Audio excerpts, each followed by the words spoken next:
side.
A new season of Neo GT is upon us, and ladies and gentlemen, we welcome you to the first round of the Neo GT series from Road America.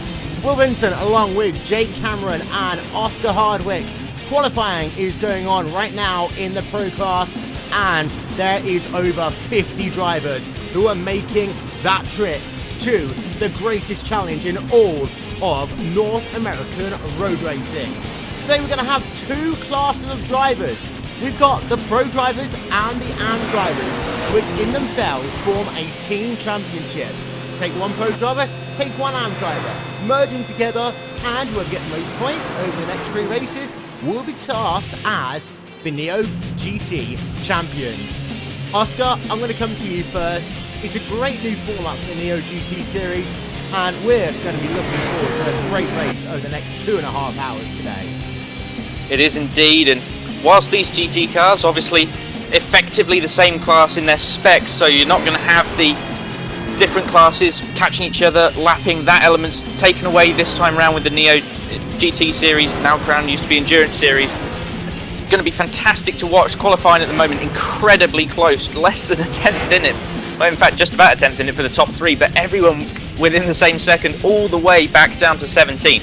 That's including some AM drivers who really are hitting above their weight, including Clive Lawrence, who put it on the AM pole about 15 minutes ago for Apex Racing UK Team 2.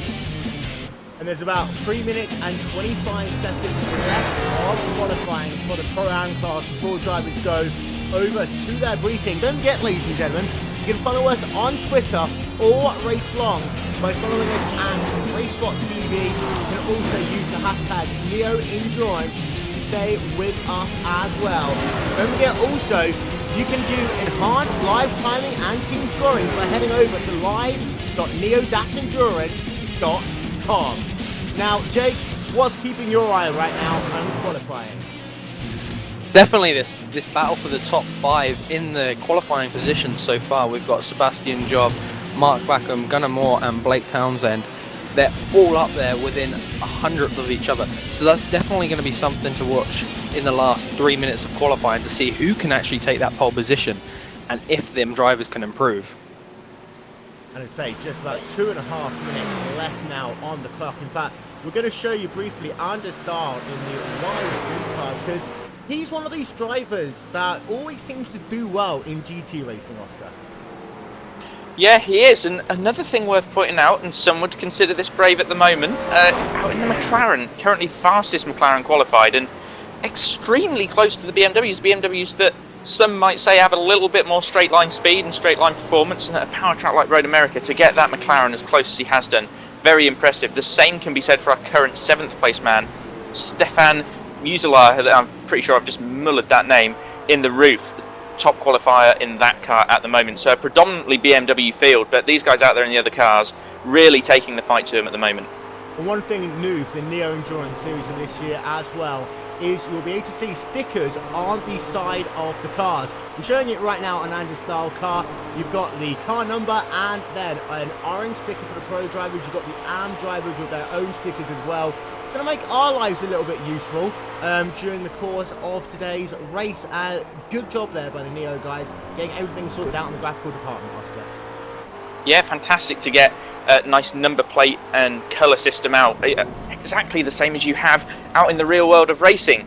Different number plates distinguish between the classes. That's what they're doing here. Real big fan of using the wing mirrors and end plates of the wings as well to distinguish between class. It means that for us, the commentators, and you, the viewers, you can literally just throw the cars a glance in 99% of cases and go, oh, that's an AM driver or a pro driver. And especially when they're racing near each other, you're thinking, well, is that for points? Is that for position in class? Whatnot? Makes it so much clearer, and it's a fantastic move that the guys at Neo have made. Just 30 seconds left of qualifying for these drivers.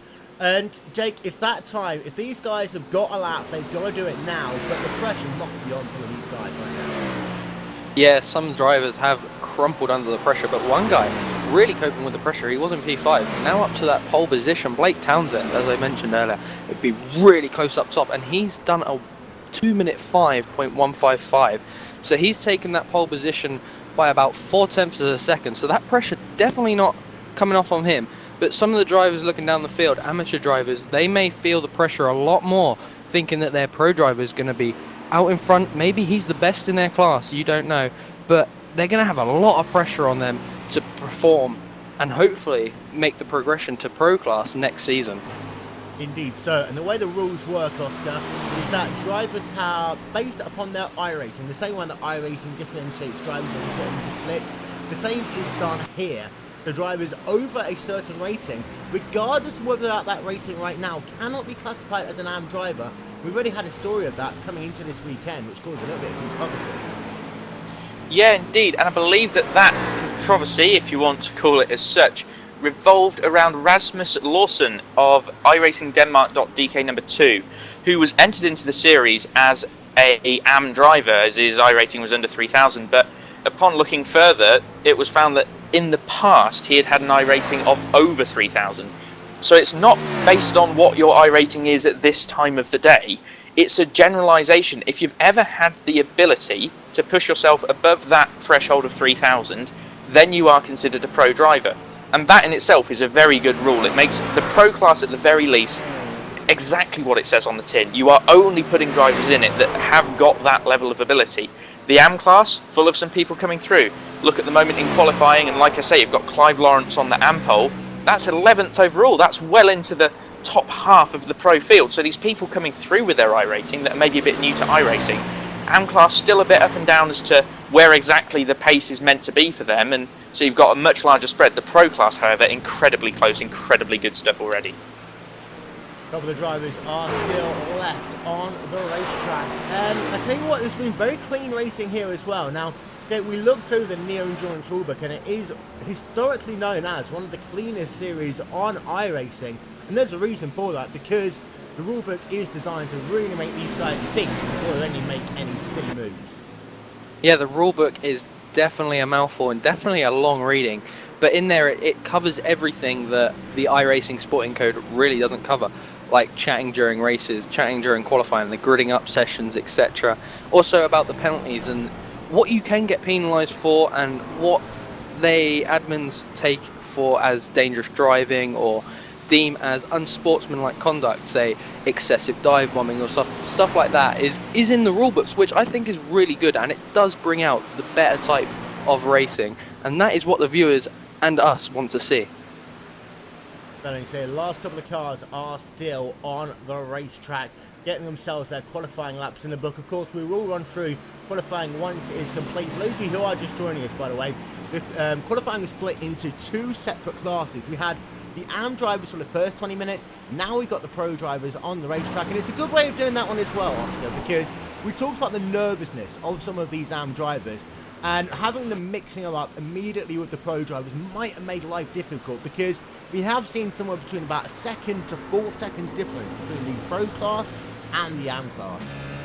Yeah, and of course that's going to throw a spanner in the works a certain distance into the race when these guys at the front, who have the experience, who have the pace, who are consistently turning laps 4 seconds quicker, over the newcomers to the sim, the newcomers maybe even to sim racing, who are turning laps inconsistently about 4 to 6 seconds slower.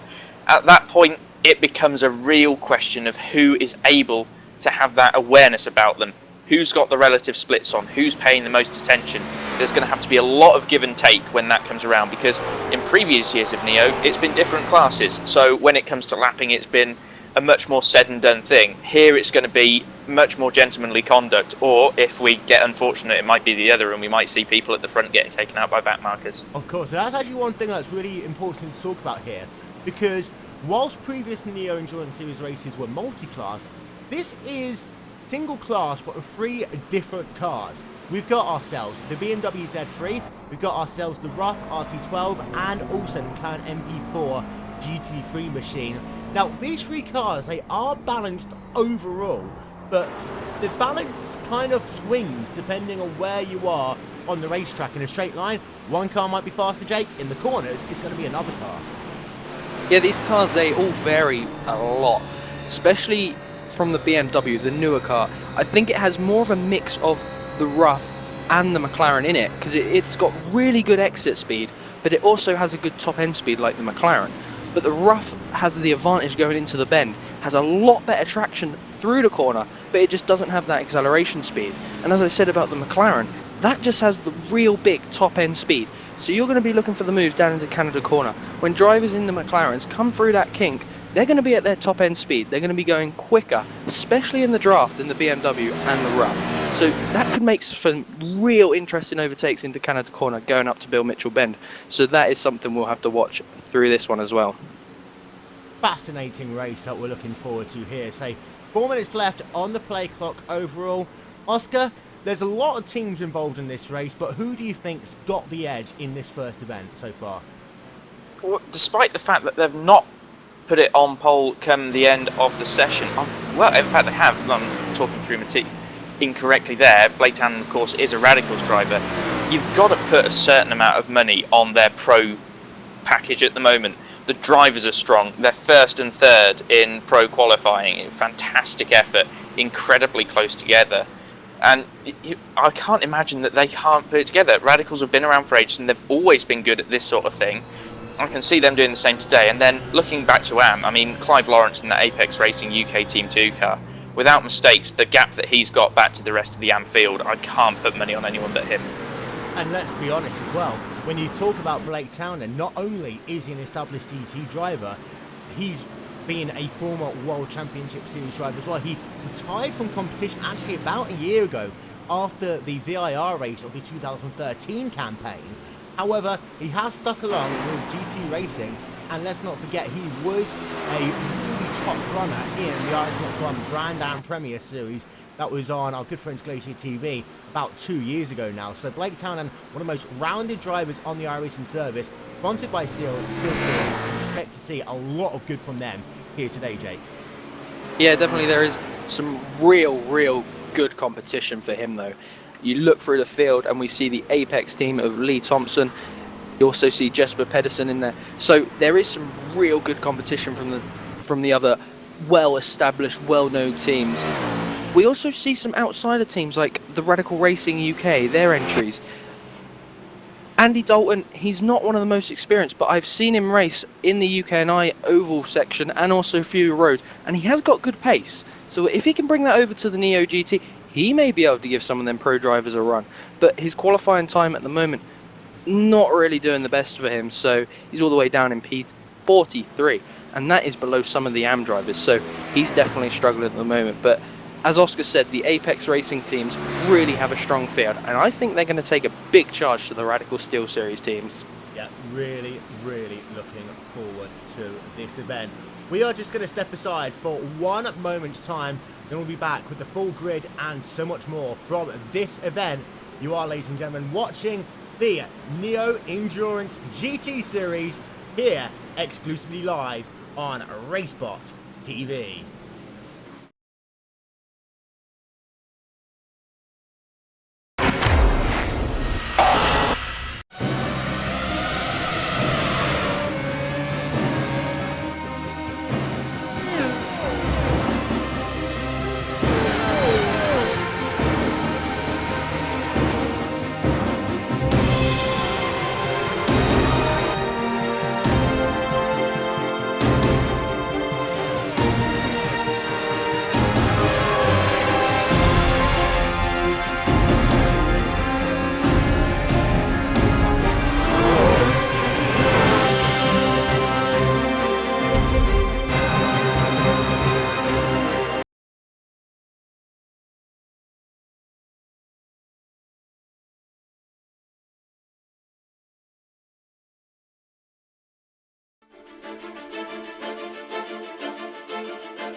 Definitely, that is one of the closest qualifiers I have seen in any racing on iRacing in the past month or so. It's going to be interesting to see if them drivers can take that pace into the race and push for them positions. So we'll have to wait and see what action this race is bringing in store for us.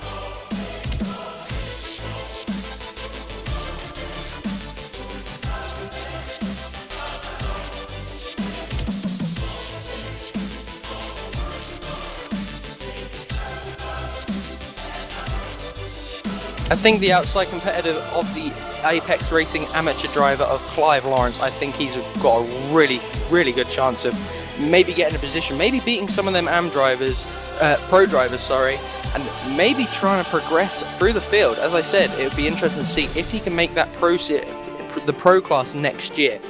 But looking through the field, there is also some other amateur drivers that are in there. Rob Cuss, he's one of the Radical drivers, so he'll be interesting to watch as we go through this one. Tom Stanley, a Radical Racing UK driver, he'll be interesting to watch. He's an AM driver as well. So there's definitely a few AM drivers that are taking the battle to the pro drivers. So it's going to be very interesting.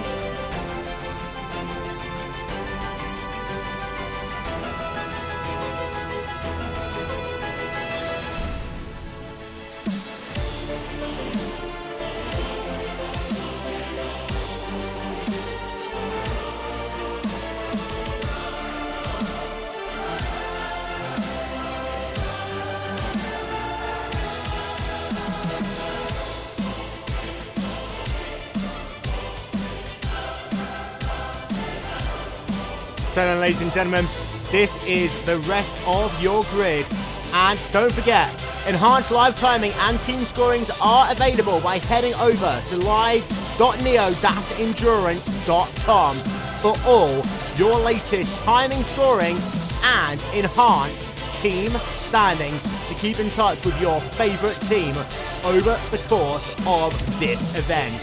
As you can see, the iRacing.com first safety car is on the track right now as they are about to get going for one pace lap around this event. And with that, we are going to hand it over to your commentators for this event.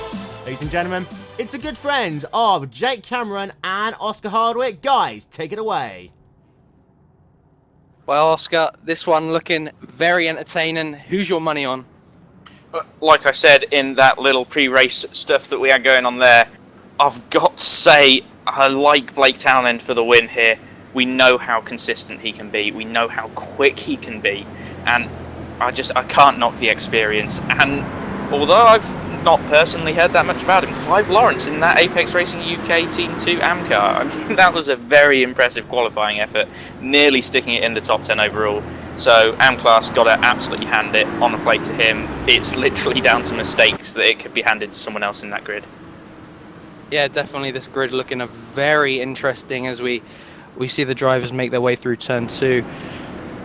I don't know how interesting it could be. We see Matt Orr in here. He's a well-known YouTube guy, Empty Box. He shows some good footage on his YouTube channel. He shows some good pace as well on that. Whether he'll be able to transform that into actual league racing, I think this is his first ever league he's actually participated in. So it'll be very interesting to see his pace and see how he can progress, and maybe we'll see him in some more league racing. Yeah, plenty of chat going on around Matt at the moment. Mr. Empty Box, someone that I'm sure we're all fairly familiar with, a voice that I myself tune into on the old YouTube every now and then. And one thing I will say from having watched him is maybe the one lap pace isn't the stunning thing, but with Matt he's got this ability to finish races no matter what. So if people falling off in front of him, I say don't write him off for maybe a top 20 overall and definitely a top 10 in this class in AM. Oh no wait, he's not in AM, is he? He's in Pro. I am being silly. So top 20 overall, maybe top 15 in class would be my guess for Matt at the moment, but he's a guy with plenty of pace, but most importantly the consistency that is required to do these length races. Yeah, definitely. Just a reminder, viewers, this is a 2.5 hour race, so drivers have plenty of time. They will be making pit stops. I'd say 3, maybe 4 pit stops could be needed. I may be wrong on that though, but the fuel and the pit stop strategies are going to be a big thing in this race, Oscar, to see who takes what sort of strategy and who does the fuel saving to make it to the end of the race. Yeah, it's going to be an interesting one to watch. And you find as well with these endurance races, when the grids are so close, it almost becomes 2.5 hours of hot lapping. And I think there are going to be people that maybe aren't quite at the front that get sucked into doing that early on. And you might see people from maybe the 10th to 15th position moving forward early on, but not fuel saving, and they could absolutely snooker themselves for the last section of this race, where guys at the front who may have been fuel saving at a slightly slower pace really put themselves in good position for the win. Yeah, we must also mention in the draft it is going to be a big difference for drivers. Either they're going to be running that dirty air or the cleaner, and that can play a big advantage into the pit strategies as well. Yeah, again, it's such a tricky one to call, and you see this even with shorter races in GTs, that the strategy is very important, and sometimes one lap either way can mean winning the race or rolling around the second sector with no fuel in your car. And it's going to be a great one to watch as the field looks as though it is starting to stack up now behind Blake Townend as the pace car pulls away. Yeah, the driver's now coming up into Bill Mitchell Bend. Pace car speeding up, ready to pull away. This race, everyone's been looking forward to it, Oscar. This is going to be the one people are watching. Let's get ready to go green flag racing. It is indeed.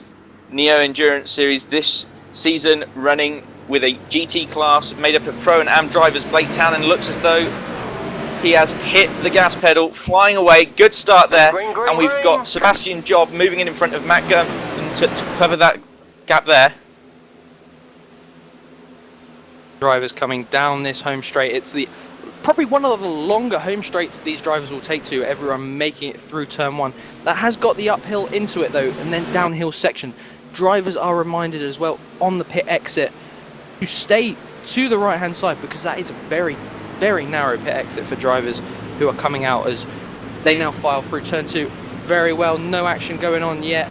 Everyone seems to be taking it very smoothly and using their head, filing into single file traffic as we look down the field. No collisions yet, Oscar. No big incidents. Maybe 1 or 2 people going off track at the exit of 1, although coming down, no, they're all getting through there. Lots of battling going on towards the front of the pack. In fact, I think I saw Patrick Ferrer going, yeah, he still is, side by side with Anders Dahl. So fantastic side by side racing, no contact. The Neo Endurance Series really living up to that very clean name that it's got. Worth pointing out as well, got the Clean X Challenge going on this season. So that's going to be an award given to the driver with the least number of incidents throughout the season. So everyone taking a bit of extra care in the hope of maybe picking up another prize. Yeah, that does give drivers an extra incentive as well. It is a $10 reward each race. So not only were we on about the rulebook showing the clean driving, but also they bring out rewards for clean driving. They embrace that clean driving.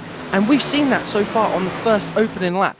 We've had no contact, no drivers spinning off, no big crashes, which is something I am astonished about as we watch down into Canada corner now. Stefan I'm not even going to pronounce that, up the inside there of Patrick Ferrero, making that look easy work there, Oscar. Yeah, and again, it's just fantastic stuff to see drivers of this caliber just showing so much respect to one another, and already fantastic racing. Worth pointing out at this point, it seems to be a bit of a BMW breakaway at the front. We've got Blake Townend, Sebastian Job, Mac Buckham and Gunnar Moore. All four of those line astern, charging away from the rest of the field, who are currently being hung up behind, and I'm not sure who it is. I think that's Andreas Dull who's holding them up there in the rough, or McLaren.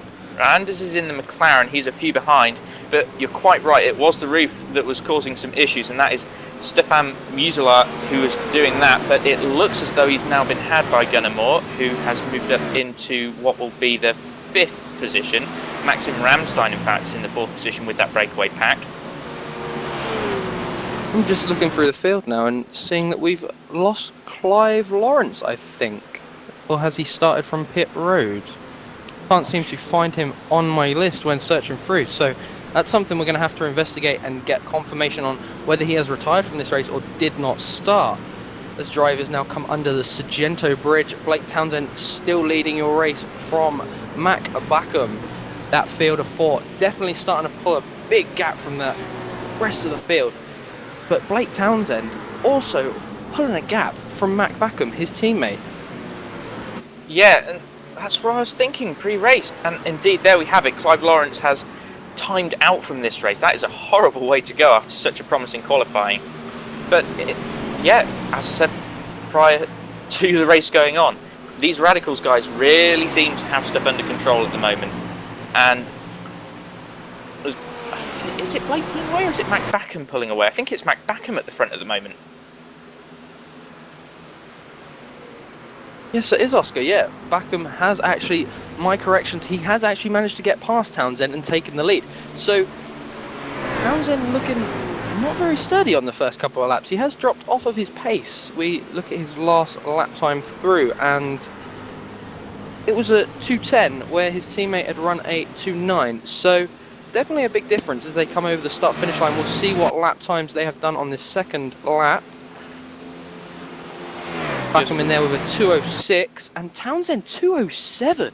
So that's a second difference of pace. So he's holding up this third position driver now of Sebastian Job. So that's going to play a big advantage into Backham's hands. It might be worth touching on the whole concept of fuel saving already. I mean, has Blake Townend thought, you know, if it's a 3-4 stop game, has he thought, right, if I start saving now, I can make it a 3 stop. And if I'm the one guy up here that does that 1 stop less, who fuel saves all the way through the race, even if it loses me positions, it's going to put me in a strong place towards the end.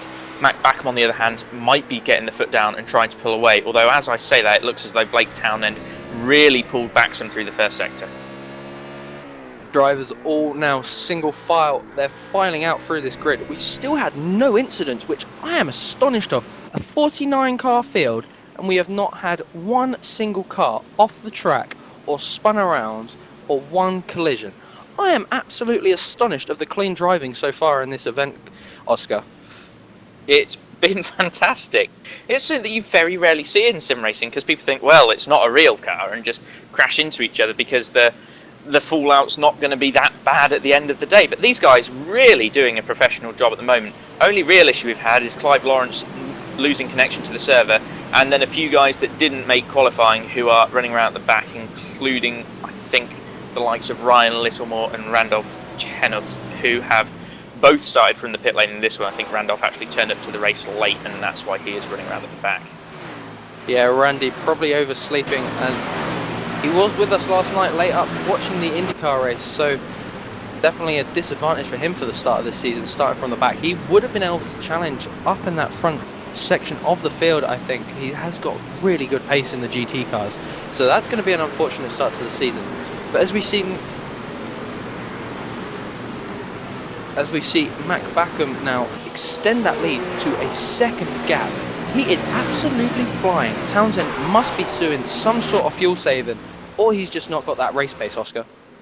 It could be the case. I mean, you find this sometimes, that people really can come into their own in race conditions. Of course, another thing to bear in mind, these cars, when you stick them full of fuel, are going to handle completely differently. And the setup, the handling of the BMW, might just be suiting Matt Backham at this point over Blake Townend. And we might see, as the fuel tank runs lower, that Blake Townend comes back again because he's more comfortable on that lower fuel load. Yeah, we saw it yesterday, didn't we, in the F1 World Championship Series, sorry. Gregor Hutu pulling that massive gap on that low tank of fuel over Martin Kroenke, which gave him the race win. So that is definitely something we'll have to find out and see how drivers go as they go along. Are they quicker on the lower tank of fuel, or are they better when they're on the higher tank and they can actually push better? But as we go along in this race, everything's going to come clear to us, and we're going to see the driver's strategies, and it will be very interesting to see who takes a 3-stop and who takes a 4-stop.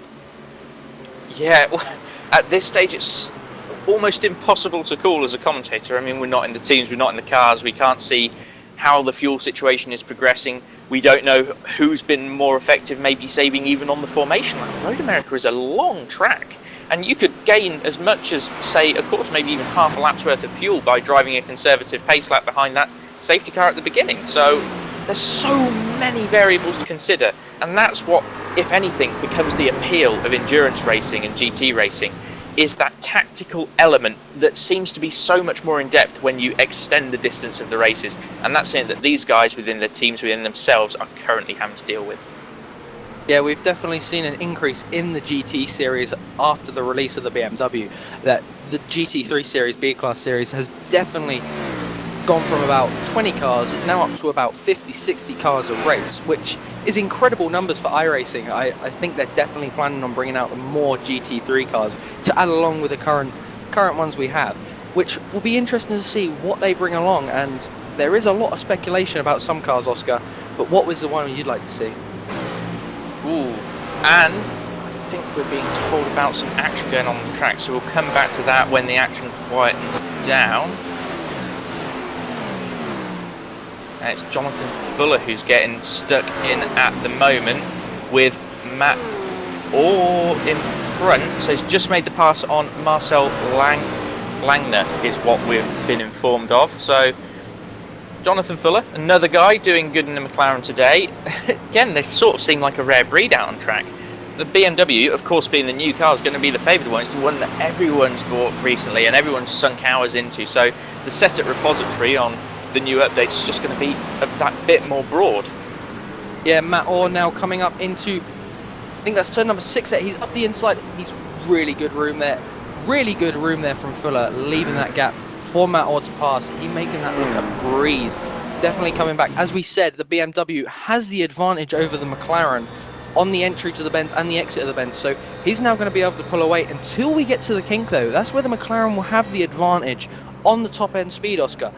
As we were saying earlier on, the rough has that better entry, but the McLaren has the better top speed, but the BMW is a breed of both. Yeah, that's what's making it such a popular car at the moment as well. That BMW seems to be such a nice all-rounder to drive.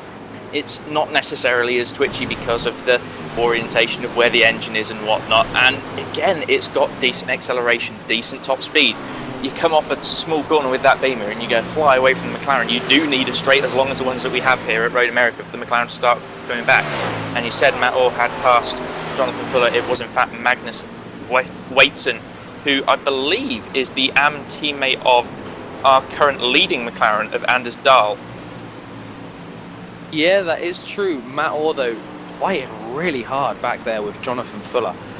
Managed to pull that gap out now, so I'd say around a second. He is the pro driver for New World Sim Sport 2, so it'll be interesting to see if he can actually progress through the pro series so far. I've not really seen much of him, so I can't say much about him, but I see he has got a good pace about him. Tom Stanley, another really good driver, having a really good performance at the moment, Oscar, sitting in P24. Not one of the best drivers we've seen in the Pro Series, but definitely someone coming out of his shell.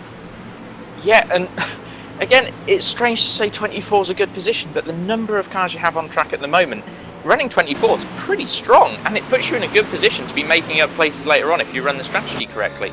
And we're about 20 minutes in, 17 minutes 40, and Mac Backham leading by about 8/10, almost a second from Blake Townend. Third position, Sebastian Job keeping with them as well. Maxim Ramstein in fourth, falling back just a little bit, but trying to keep on that top 4 train. Fifth position, we've got our first non-BMW, but it looks like actually that's just changed around. I think Anders Dahl, in fact, has just moved up to 5th position, so good move from him. He's the first McLaren driver. Behind him, Stefan Musila in the first of the roofs. Back from that, you got Patrick Ferro. I'm never going to get that name right tongue twister, doing a great job in 7th. Gunnar Moore running around in 8th with Marcus Meyer just a little bit behind him.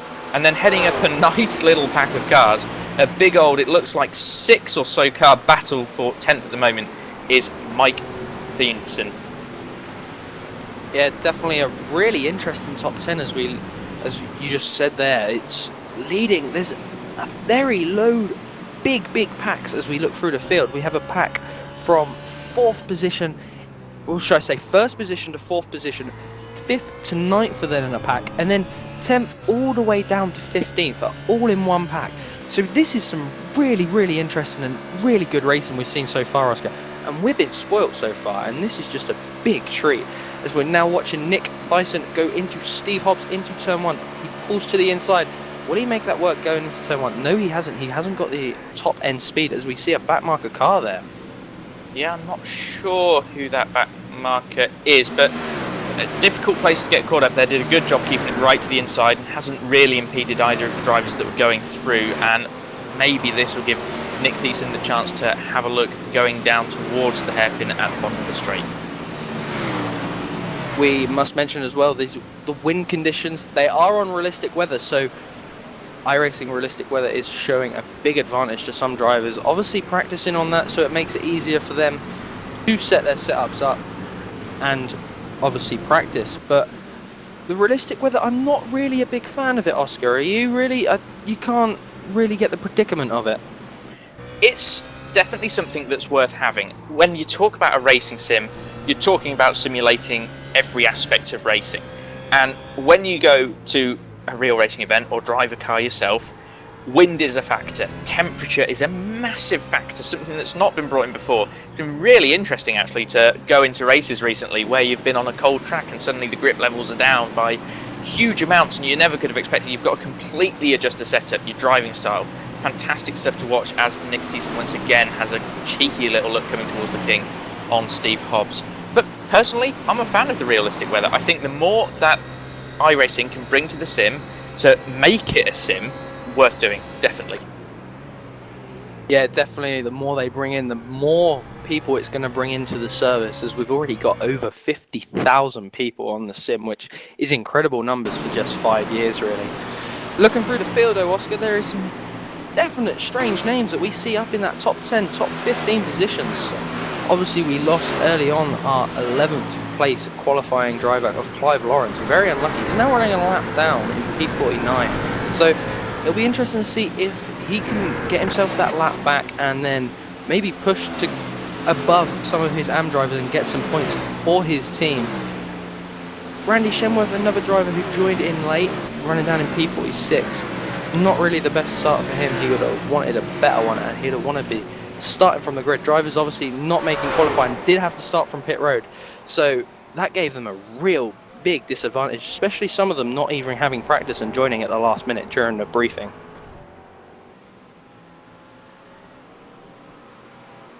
Been told someone has damage. Get confirmation on that.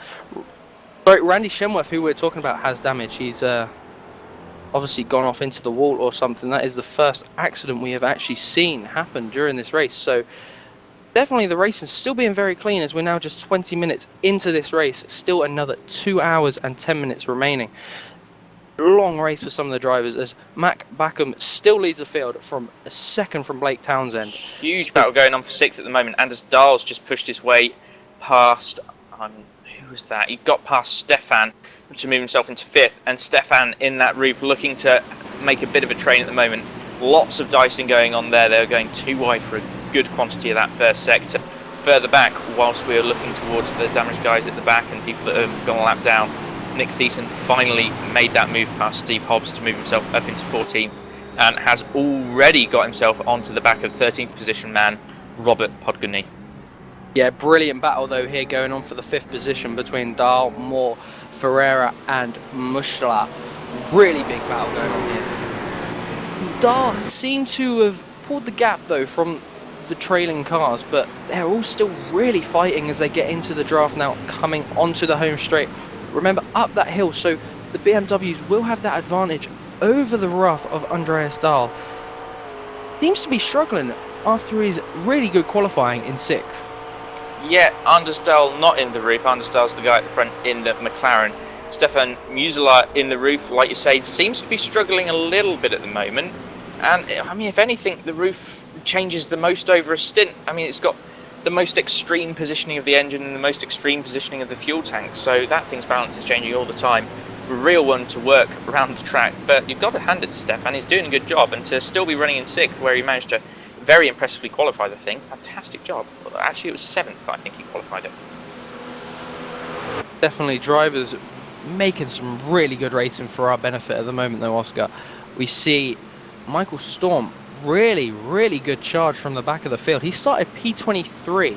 He is in that pro class though as well. Now up into the P15 position, so it'll be interesting to see what he can do going forward in this race. Obviously we've still got a long way to go, but he's making a really early charge to the front of this field. Whether he's not liking running in traffic and he just wants to get out into some clean air like he's in now, we'll have to find out, but he's going to be charging down onto Steve Hobbs and that trailing pack for fighting for the top 10. Yeah, certainly. I mean, there's lots of people at the moment that are showing a lot more in their way of race pace than they really showed in that qualifying session. And I'm not sure that the people from 5th back really have much chance at the moment if these 4 in front keep it together, but gaps being kept relatively consistent between Matt Backham and Blake Townend, and Blake now has just started to try and pull a bit on Sebastian Job. They got very close a couple of laps ago, but Blake has moved it back further ahead again.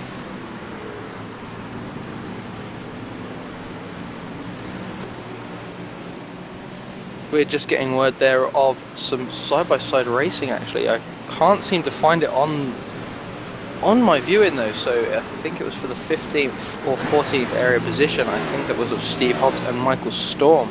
Definitely some close racing. We mentioned them a minute ago. Definitely some big action going on in this middle pack. Down towards the end of the pack actually, there is drivers fighting all around the track.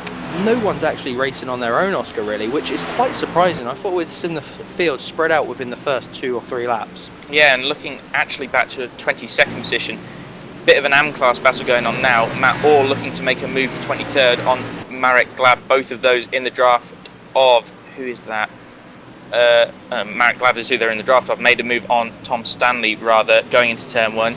Good job from him, moving forward, sort of as we suggested pre-race. That's what Matt's good at, that consistency, that ability to slowly move forward in a race. It'll be interesting to see where he ends out.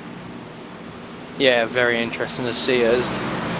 I will say again, we've still got 2.5 hours, well not 2.5 hours, sorry, 2 hours remaining of this event.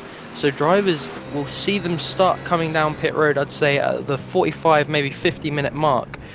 Whether they take 2, 3 or 4 pit stops is something that we'll have to see. I think we'll see the pro drivers who know more about how to stretch their fuel and how to run that low fuel load will stay out for longer and maybe do 3 pit stops.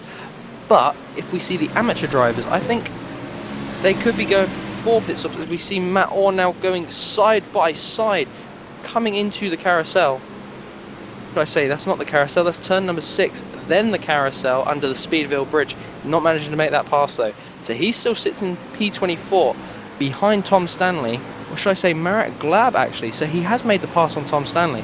Yeah, mistake that they've both made. We seem to be a little behind at the moment, Oscar, so we'll try and work our best as we see Matt Orr trying to make the pass actually again down into Canada corner. He looks to the inside, looks to the outside, not going to be close enough though into Canada corner. Maybe able to make it work in Bill Mitchell Bend if he can get that run in the BMW. But I don't think so. I think he's going to give up now and just hopefully save them tyres and sit back, Oscar. Yeah, not a bad decision to make in an endurance race. Just keeping it together. I mean, if you run in 26th the whole time without crashing, and 10 guys in front of you crash, then you're running 16th and you've not even had to work for it. And it sounds boring, but that's the best way to run these races if you're not in that battle for the lead. If you're just looking for good points, for good position, you've got to play the long game. And by staying safe, by driving carefully, we look towards the exactly front now, and we see Mac Backham now with a 1.5 second lead over his teammate Blake Townsend, as Blake is actually holding up Sebastian Job in that third position. So that'll be interesting to see if Job makes a move within the next couple of laps and try and push for his teammate Backham. So this front pack really starting to slow now through Mac Backham. As we'll run through the top 10 now though. In first place so far, Mac Backham. Blake Townsend, obviously a 1.5 second difference from his teammate. Third place, Sebastian Job, 2 seconds away from the leader. So he's starting to drop back, but he was a little further forward earlier on in the race. Maxim Ramstein is in fourth position. Andreas Dahl is your fifth place driver. Patrick Ferreira is your sixth place driver. Gunnar Moore, Stefan Muschela, Marcus Mahler, and Ahmed Yamin round out your top 10, Oscar. So definitely some unknown names in that top 10. There are certainly a few that I've not heard of before. But you got to hand it to everybody. There's still not really been big accidents involving more than one car. There's been room given, and we as commentators are struggling because from first right the way back to about 45th, there are people battling with each other. And it's incredibly difficult to keep on top of, particularly with trains like this one, forming behind Anders Dahl, a massive, massive battle that looks like it goes back to about 12th position at the moment for 5th place on track. Yeah, these battles are really hotting up as we now just past the half an hour mark in this race. So we're about to see drivers really hot up and really get onto that medium tank of fuel if they're running that 3-stop strategy. So it'll be very interesting to see if the driver's pace starts to quicken. Brilliant view there as they come under the Briggs and Station Bridge. Andreas Dahl has actually just been passed, shall we say, by Patrick Ferreira. So he's dropped back in that McLaren. Not really the greatest of start he'd wanted in that McLaren. He's had some early spits and sparks of brillianceness, shall we say, Oscar, but he's now starting to fall back that field from it. He was running P3 earlier on in that lead pack, and they're now 10 seconds behind that lead pack. Yeah, they've really fallen away, and say that Anders is doing a bad job. I mean, given his qualifying position, he's still running around just about where you'd expect. And again, I'm not sure how these cars are changing handling wise. Maybe the McLarens and the Roofs are struggling more as the fuel tank goes down compared to the BMW, but I'm just not sure. And speaking about strategy again, I'm thinking people are going to have to get close to 50 minutes on a fuel tank to make it a 3-stop, if not go a little bit further than that to manage it. So be interesting to see between now and between the 1 hour mark in this race who pits and when. Yeah, it will be very interesting, that pit stop strategy, making big plays into any race event that anyone takes part in, really, if it's an endurance event or maybe a long, small endurance event. They really do play a big part into these races. So I think if we see the leader come down pit road at about the 50-60 minute mark, I think we'll then see the rest of the field then starting to make their decision to pit, unless they got their own strategy and they want to try and stretch the gap on the leader and maybe lead a lap of Neo Endurance. You never know.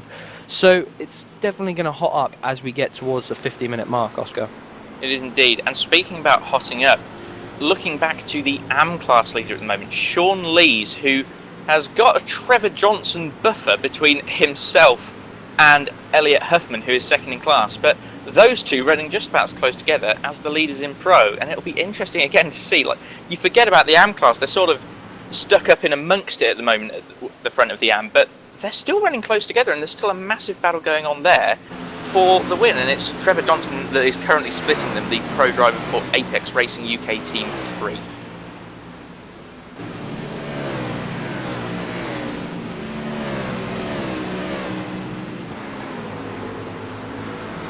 So then we've got ourselves half an hour of the race almost in the books, and as we were talking about, Sean Lees is leading that AM class right now, and we're looking at him in that Radical Sigma J AM car, also sponsored by SteelSeries, and he has got himself a little bit of a gap right now, but not much at all. In fact, I was having a look for the car ahead of him as well, and that gap isn't much on the racetrack at all. It's only about 0.7 seconds back and about 1.5 seconds in front of him.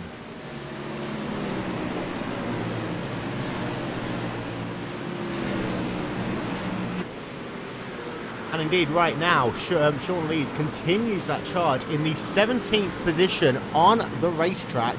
And he right now is working himself through the carousel, and he'll work himself down towards the run to Canada Corner. In fact, we are going to go on board with him because this is a beautiful run. They get all the way now down to Canada Corner itself. A great run. You see, they've got to lift just a little bit. You can also see just how dirty these cars are starting to get as well. And Jake, it really does make life difficult for these drivers as those windshields start getting more and more dirty. Yeah, anyone that's ever been on this simulator, they know racing any series where you have a windshield in your car, you cannot see anything after about 50 minutes. That dirt, the tyres, everything that is on your screen, the rubber, you cannot see hardly anything, especially when the conditions start to get a little darker as well. It's even worse in a night race, so it'll be interesting to see if these drivers take the windshield tear off in the pit stops. I reckon they will, but some of them may actually not, to save a second or so.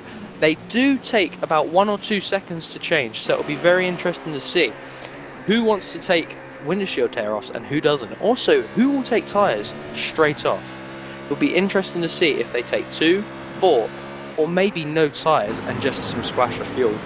I have been told though by Rasmus Larsson from the IRDC number 1 that the McLarens are running lower fuel mileage than the BMWs and the Roughs. So that'll be something we'll have to watch, and that'll play a big contest in this race, Will.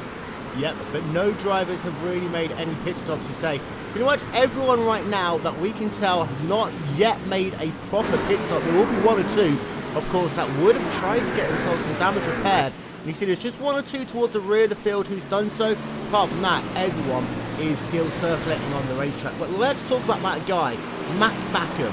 He is your race leader. He's led this race since the conclusion of lap number 1, making that pass over Blake Townend. And Mac Backham as well, he's been known to be a little bit inconsistent at times. However, it does seem to be he's got himself into a great rhythm right now, Jake. Yeah, he's really started to pull that gap away. Well, we say that actually. He was 1.6 seconds a minute, a couple of minutes ago. He's now down to a 1.4 second gap. So whether he's noticed he's got that gap over his teammate Blake Townsend and he's decided to sort of ease off and fuel save, it'll be interesting to see as we now look at the lap times as they come over the line. His last lap was a 2:05.3. That lap was a 2:05.7 compared to his teammate's lap time of a 2:05.9. So they're really running at the same pace. So it'll be interesting to see if these Radical cars are now starting to go into that fuel save process and think about the long run and not the short run of the positions they made up off the start. Indeed it is, and he's just coming out of turn number 2 once again, still leading over Blake Townend, and Townend has seemed to be holding up some cars just a little bit.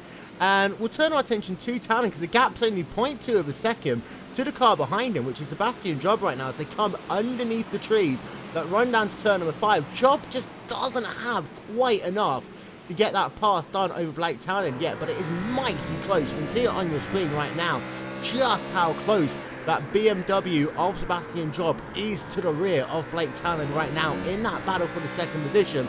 Job is looking mighty strong right now, potentially could be though, Oscar. Saving a little bit of fuel is Job in P3. Yeah, and right time to be doing so. I mean, everyone's got to be thinking about fuel stops at 36 minutes in. Whether it be 10 minutes from now, 15 minutes from now, I really think that 5 minutes is going to make a difference on when you're having to make your fuel stop. Although speaking about people that really aren't taking a break at the moment, big battle going on for third place in AM, 20th position overall. Bas Slob really starting to defend now from Rob Kuss, who's looking to make a move forward for the Radicals AM car past the BMW Z4 of Bas Slob. And that's just 0.5 of a second on the racetrack right now. You see it on your screen. Slob in the 200 car, Rob Cuss in the 221 machine. Of course, Rob Cuss is also a member of that Radical Steel Series team. It does seem to be as low. A lot of that setup work has translated over to what is a great battle, and Rob Cuss in that 221 really doing a sterling job right now in that 21st position, Jake. Yeah, he is really having a good fight. As I actually think we've got an interview now coming in from the Radicals team. It's their spotter, Joel Whitlock. So, Joel, how is your Radicals team going so far? They're obviously out in 1 and 2, your pro drivers, but how are you rating your AM drivers at the moment? Well, Sean Lisa and hi guys. Sean Lisa and Rob Cuss are doing extremely good. Yeah, definitely your top 2 drivers really picking up the pace so far. Can you let us into any of their fuel strategies and tyre strategies for pit stops, and when they think about pitting, and how many pit stops? I think they can do it on 2-stop. Tire strategies that we're not sure yet. They're gonna see it during the race, how the car is handling. So 2-stop strategy really not something that we had considered. We weren't thinking about just how big or how fuel efficient how big the fuel tanks are, how fuel efficient these cars are. So on 2-stop strategy, you're talking about going 1.25 hours without stopping the car once. Yeah. Well, they were testing previous to the race, so they think they can do it on the 2-stop.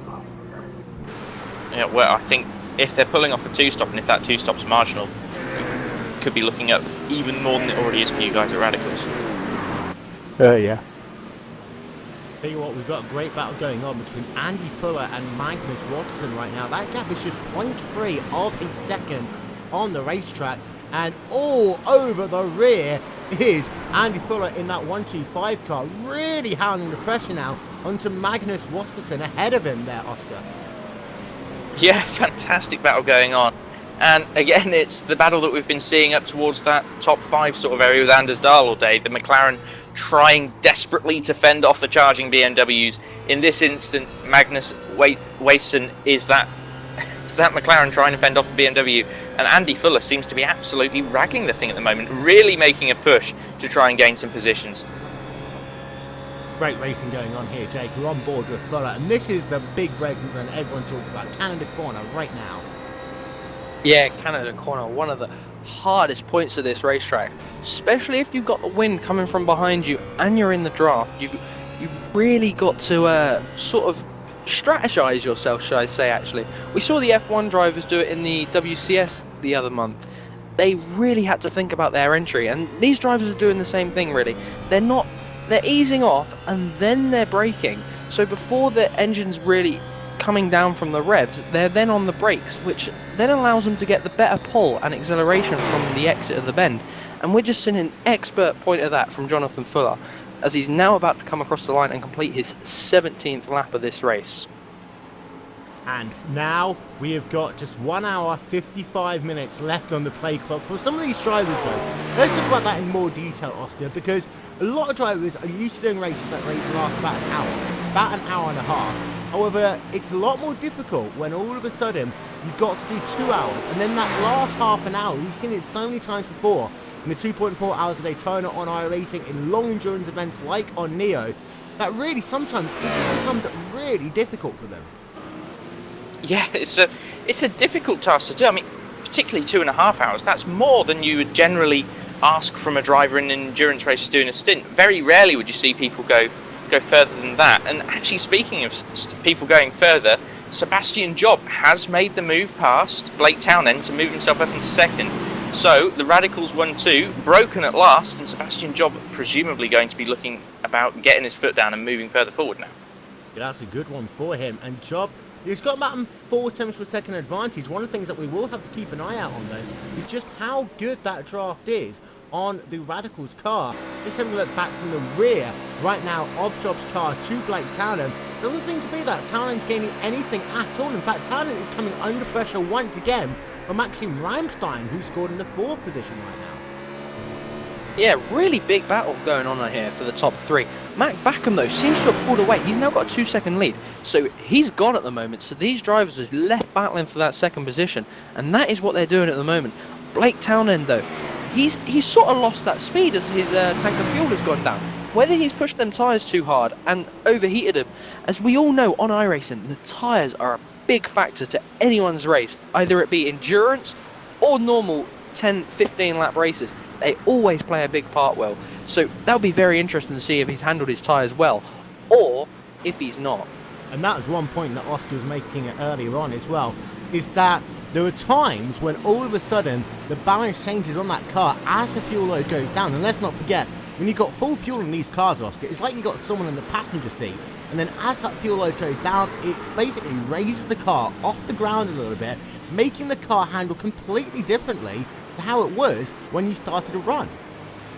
You're completely correct. And in terms of that fuel load coming out, as it comes out, the ride height changes. So the forces going through the suspension change completely. The fact that the ride height has changed means that the aero distribution over the car changes completely, particularly seeing as the fuel tank's not at the front and the back. It's one or the other, dependent on the car. So as the fuel goes down, you're getting more aero at one end than the other, and it can induce understeer, oversteer. It very much depends on the setup. And for lots of these guys, they might not have done runs long enough to figure out how that car is going to change over the course of a whole fuel tank.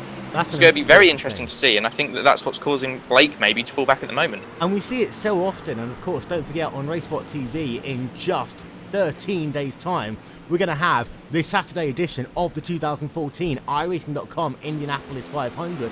That's a perfect thing to talk about right there, Oscar. Qualifying and race pace, because you'll see it in 13 days' time at Indy. We're seeing it a bit here today, that there are some drivers who will focus more on qualifying and hope that the race pace goes their way. There'll be other drivers who will sacrifice that time and that effort for qualifying and then just try and go for it at the race, because you, at the end of the day, do have two completely different setups that you have to deal with. You're completely right. And another thing to consider, a similarity, you could say, between this event and the Indy 500 going on in a few weeks' time in iRacing. I mean, that's where the difference comes in. Qualifying is such a short affair, and this race and the Indy 500 incredibly long. So not only are you talking about differences in setup, you're talking about differences in concentration levels. One driver is going to have a completely different level of concentration over 10 minutes compared to 2.5 hours, and that's going to change from person to person. So some people might really struggle to maintain that absolute pinpoint focus for 10 minutes of a qualifying session, but could be great over the 2.5 hours, sort of maintaining an ever so slightly lower level of concentration, but on a consistent basis. And that's sort of where the whole concept of this consistency of a driver over the course of the race really comes up. Really big battle going on here though, Oscar. For the top 10 positions, we see Andreas Dahl really dropping back though. He was running in that P5 position earlier on, now back in the P10 position, and he's coming under pressure as well from Mike Thewson. So he's really got something to think about in that McLaren. We were also told that the McLarens do have a lighter fuel load, so that'll be something coming into play there as well. But he should in theory be getting quicker, Oscar, as we were just talking about, while the fuel goes down. I was under the impression that the McLaren had the largest fuel tank but the least eco-friendly engine. So the thing started heavier but is using more fuel as it goes along. And I also think, again, it's the balance of that McLaren. It's, generally speaking, quite a twitchy car when it's set up to go quickly. And with the biggest fuel tank, it's going to be undergoing the largest change in weight. So it's probably going over the largest percentage change in terms of its balance. And that is what I suspect is causing Anders to fall back at the moment. He looks to be struggling, well, substantially more than the guys around him, because they've all been moving past in recent laps. Yeah, but there are all BMWs around him as well, Oscar, so they're all going to be running on that same sort of fuel load. But coming back to the point we were made aware of earlier, two-stop strategy. That is something I was not expecting for this race. I was expecting that 3, maybe 4 pit stops, so that's really going to change our thoughts on this race. Yeah, I'm not sure about that. There's a bit of a conversation going on in the comments for the broadcast at the moment. People seemingly as bemused as we are about the 2-stop. I'm not in the loop enough to know for sure whether a 2-stop's reasonable and whether 3 or 4 stops was the right call to make, but it strikes me as strange that these things can go for an hour and a quarter without needing to refuel. particularly for those guys at the front, like Matt Backham and Blake Townend, who are driving as quickly as they are, as I see Stefan Museler coming under pressure. And in fact, there's been a penalty given out in the chat as well. Penalties, actually, Oscar. Oh, 2 penalties. You're not wrong. So we've got Daniel Quaroni was black flagged, so 15-second stop go, I'm guessing that might be, for an avoidable contact. And Ryan Littlemore, who has also been black flagged for the same infringement. So we've got 2 drivers getting a 15-second stop go penalty for avoidable contact. And in fact, it looks like it might have been with each other, because they're both being listed as happening on lap 16 in turn 1. Yeah, Daniel Ferrari now in the pit lane, but he's not in his pit box. He seems to just be sitting there in pit lane. So I don't know what's going on. He's now making his way into his pit box. So I don't know what happened there then. He may have been having technical issues, but he's now serving that black flag, whether he's going to take damage repair as well. Don't think you're allowed to when serving a black flag on iRacing, so he's going to have to get that damage of his car repaired very soon. Ryan Littlemore, though, not deciding to serve that black flag penalty this lap. So he will have to serve that within the next 3 or 4 laps, as the Neo rules say. So everything is laid out in there for drivers, and they've been told what is acceptable and what is not, Oscar. And that is something, obviously, they do not tolerate. It's something that we spoke about loads early on in this one, about how Neo upholds itself as one of the, if not the cleanest endurance racing league that is available to the guys doing iRacing at the moment.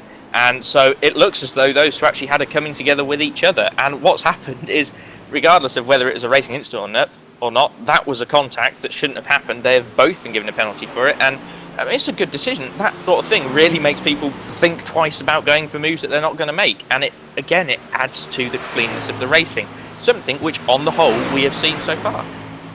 Yeah, we've definitely seen some of the cleanest racing on iRacing we've seen so far. As we now run through your top 10, still out in front, Matt Backham, 2.5 seconds back behind him, Sebastian Job. Blake Townsend rounds out your podium position so far in this one.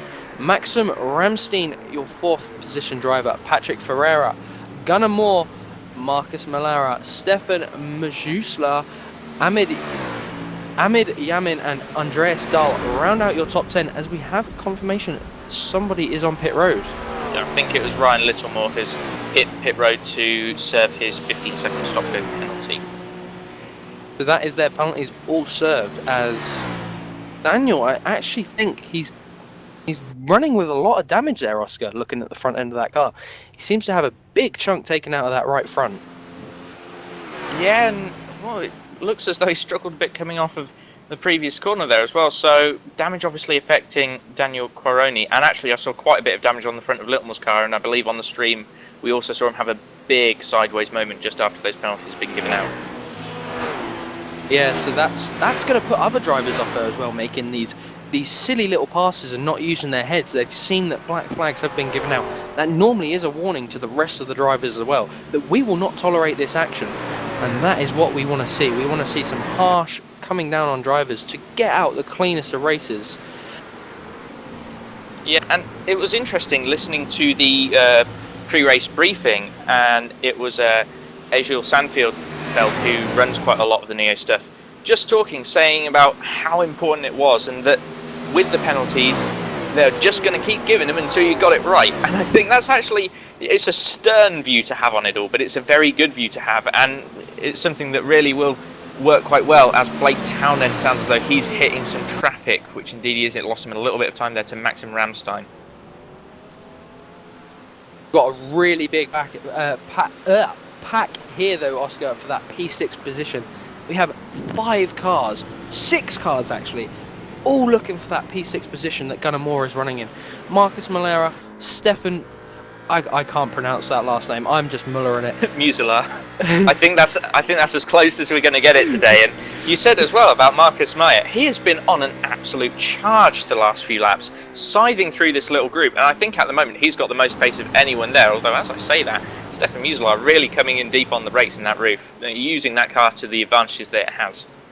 Yeah, really surprised how good that rough has actually been able to run. Running P8 at the moment. He is the highest of the non-BMWs, so he is having a really good race at the moment. But sitting behind, 2 positions behind him, Andreas Dahl, he's going to be wanting to get that achievement though and say, no, I'm the one that's better than these BMWs. So they're both going to be fighting soon. As soon as he gets on his back bumper, they're going to be fighting and squabbling for that as well. Because that is actually something to be proud of, really. Because these BMWs, some of them pro drivers, they know how to drive that car to its best of the best. And they're showing right now as that top 7 are all BMWs.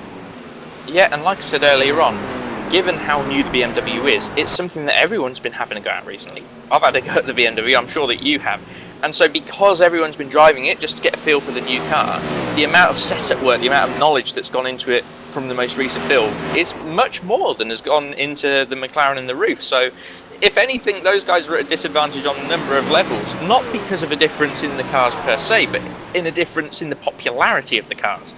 So it's a fantastic job that both Stefan and Anders are doing to have that roof and McLaren respectively up inside the top 10. Yeah, Marcus Mailer now all over the back end of Gunnar Moore. He looks like he's going to be making that pass soon. Maybe coming down into turn 3. We've got this long back straight under the Sargento Bridge. Then we go down into that long kink. Then into turn 3. And then we get the carousel. That's where he may be able to make it stick. Actually, he's going around. He's trying to come around the outside and not make that work. He may get the cutback though as they come up the hill to the Corvette Bridge. He's really quicker than him. So will he be able to pull this off? Down the back straight, maybe. We'll have to see. Yeah, it's going to be an interesting one to watch. In fact, just been informed by Igor Sandfeld about Marcus Meyer, who is not actually scoring points today because his AM teammate is not present. So another rule, and this is a learning experience for us guys in the commentary booth as well, a massive rule book for us to have read through, and I've not quite gotten around to it myself, but apparently without the AM teammate there, the pro driver cannot score points. So Meyer quite literally running around for the fun of it and to get a bit of experience in the car today. So that means that everyone behind him gaining more points than they would maybe think at the moment. Yeah, definitely feel sorry for him. We'll have to find out why his amateur teammate was not able to make this event for the next series. But that's going to be a big disappointment to him when he's having such a really good race. He qualified obviously in that P9 position, now up into P7. So he's had a really solid start to this one. And obviously 1 hour and 40 still left on the play clock. He could actually push forward to that maybe top 5 position. But we see the top 5 are 10 seconds behind 4th position, which is an absolutely astonishing gap for that top 4 to have. Yeah, that Patrick Farrow is actually 15 seconds back from Maxim Ramstein at the moment. And then Ramstein's a further 4.3 back from the lead, so it's a stunning gap that those guys at the front have pulled. And you've got to really hand it to Mac Backham at the moment. No mistakes, the pace has been absolutely stunning, and Sebastian Jobs closed in maybe a tenth or two over the last 3 or 4 laps, but really not making many inroads. Fantastic job so far from Matt Backham and all those guys running in the top 4.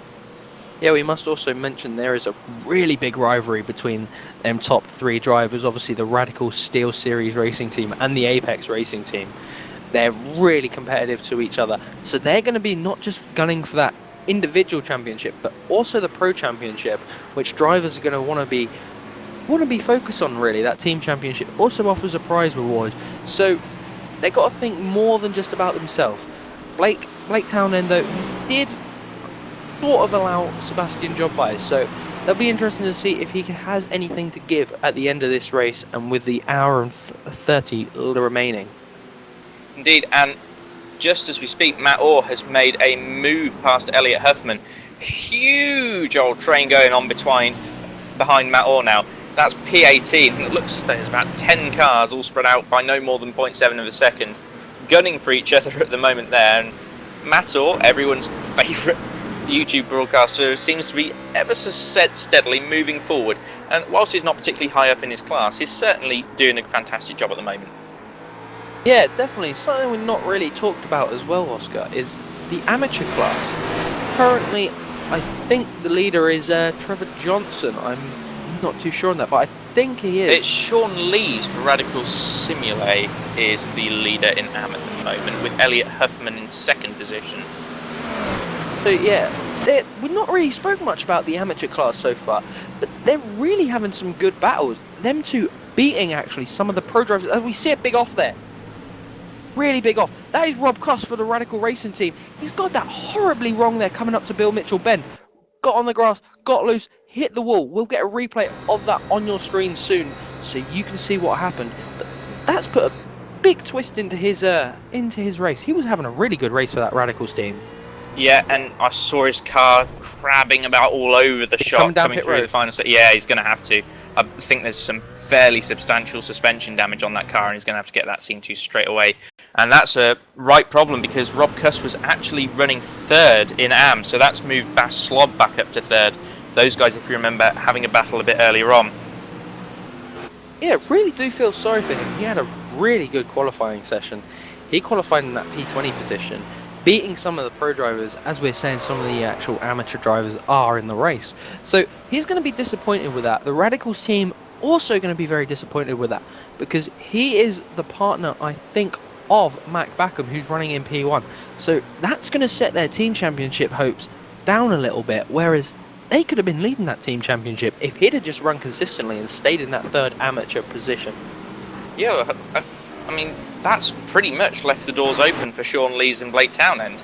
Whilst Blake isn't leading the race overall at the moment, Sean Lees has got a commanding lead in AM, and you can't really knock third place in Pro either for Blake, so that Radicals team really look to be putting it together well. Yeah, as we just heard that there's a battle going on again at P9. That is Andreas Dahl again, trying to make a move in that McLaren. He seems to have picked the pace up though as we've gone along. He's now running in P9. He was in P11 a few laps ago, so he's going to be looking to push forward as we see our first of the Radical Racing UK team as well in P10 position. So that is, should I say actually, that's the Radical Racing and the XXV2 Racing team. They are merged together. That is a combination of Tom Stanley in the amateur and Mike Thiessen in the pro. So they're going to be really happy with that run so far. Tom Stanley also running only in third in the amateur class. So they've got a really good chance of that team championship at the moment as well, Oscar. Yeah, and actually we got that a bit muddled up because Sean Lees is in fact the teammate of Mac Backham. So they've currently got the lead in both classes. Although, as I say, that Sean Lees has hit pit lane, and this is not got any damage that I can see, and he's looking for a pit box that's not there. Something going a bit awry for Sean Lees at the moment, I think, in the pit lane. Looking for his pit box, found it eventually, and that looks to me like a scheduled pit stop, and at 1 hour in, that's certainly not a 2-stop strategy, so it must be a 3. Yeah, it could be a 2-stop strategy though, Oscar, if he's quite maybe doing right. a medium run now and then that longer stint.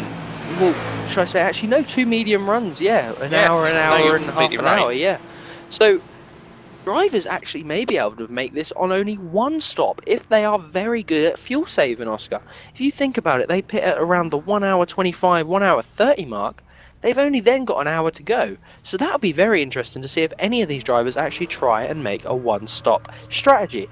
As we now see 2 drivers come out of the pit lane, that is Sean Lees and also Simon Trendell. We mentioned that pit lane earlier. Very, very short runoff area. And our leader is coming into the pit lane. Sorry to cut you off. Mac Backham then, as we have a big off in turn 1 as well. Just as I switched there, we had a big off in turn 1.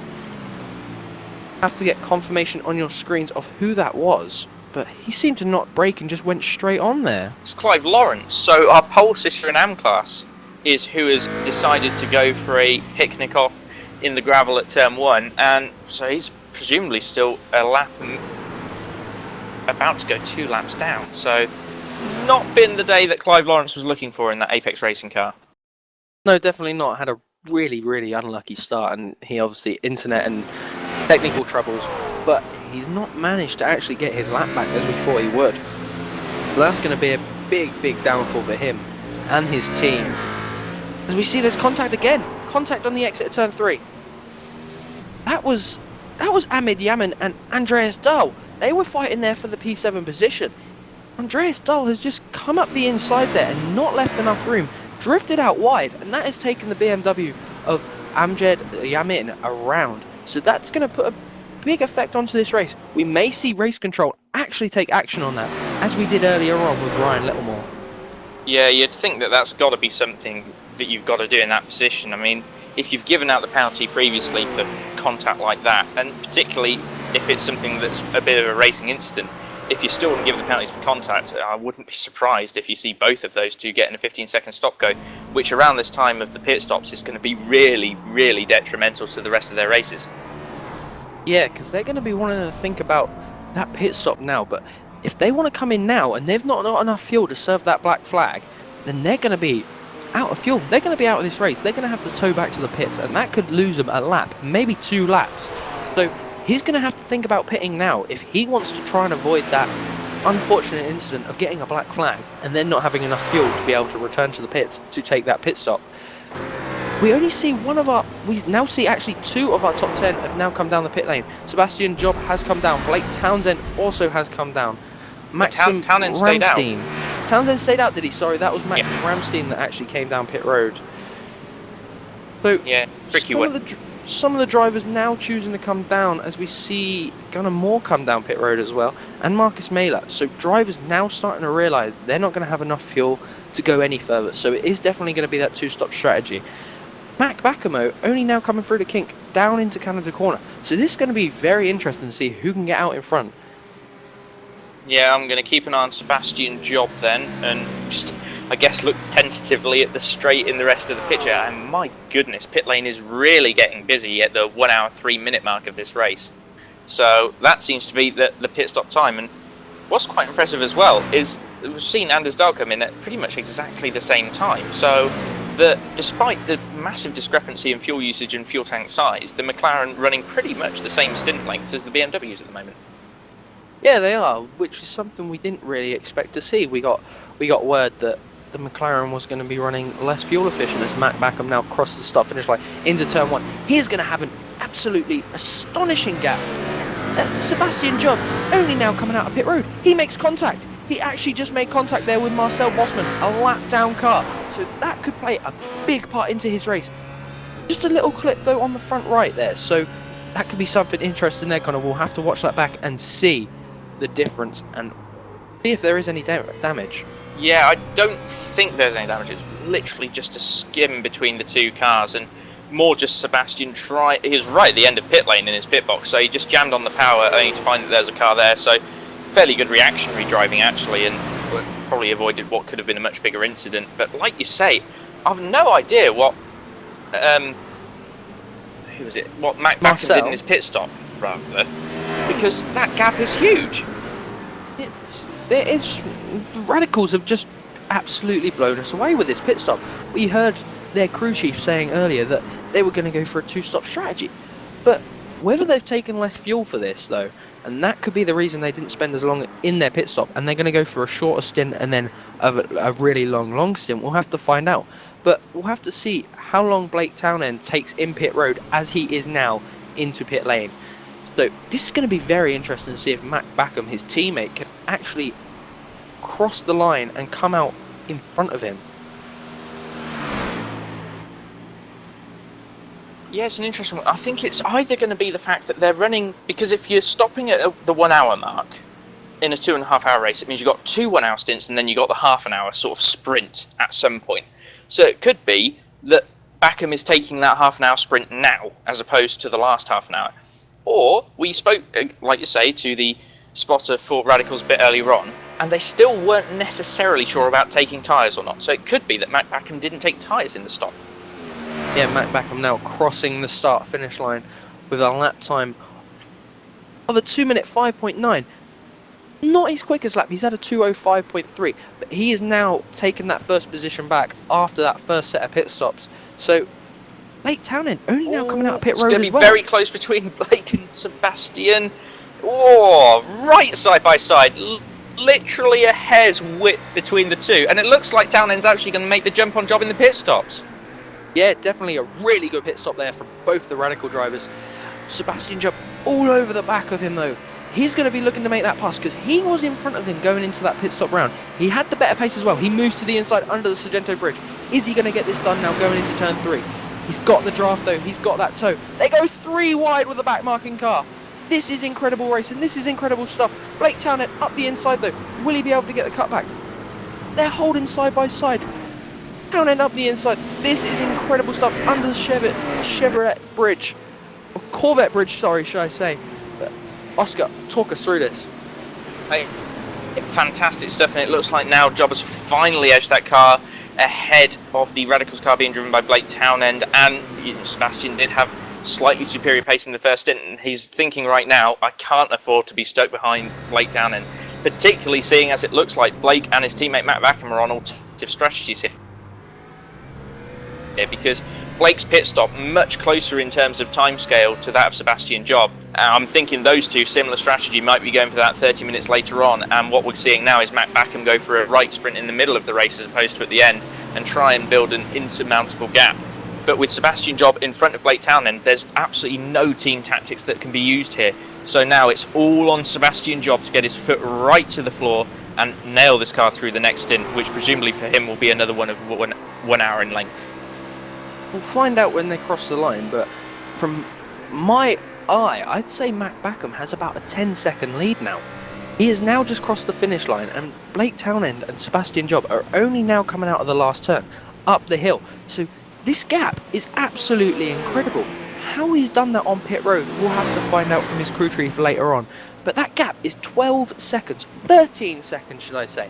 That is an incredible gap for Matt Backham to make up just in the pits alone. He had a 2-second lead at the start going into the pit stop, but he pitted early, so that could be a disadvantage, and these drivers would be able to make that time up if he hasn't got enough fuel to run to the end, Oscar.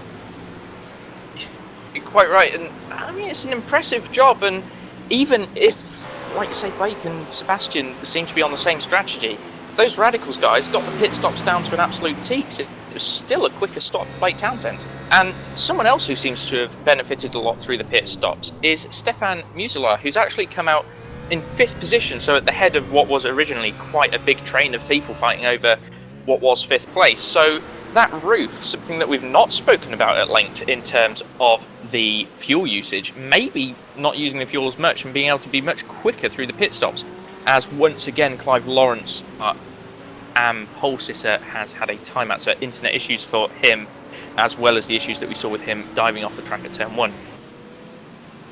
Yeah, definitely not one of the best races he's had. He'll be hoping for better during the season, as we have actually got an interview lined up from the Apex Racing team, I think it is.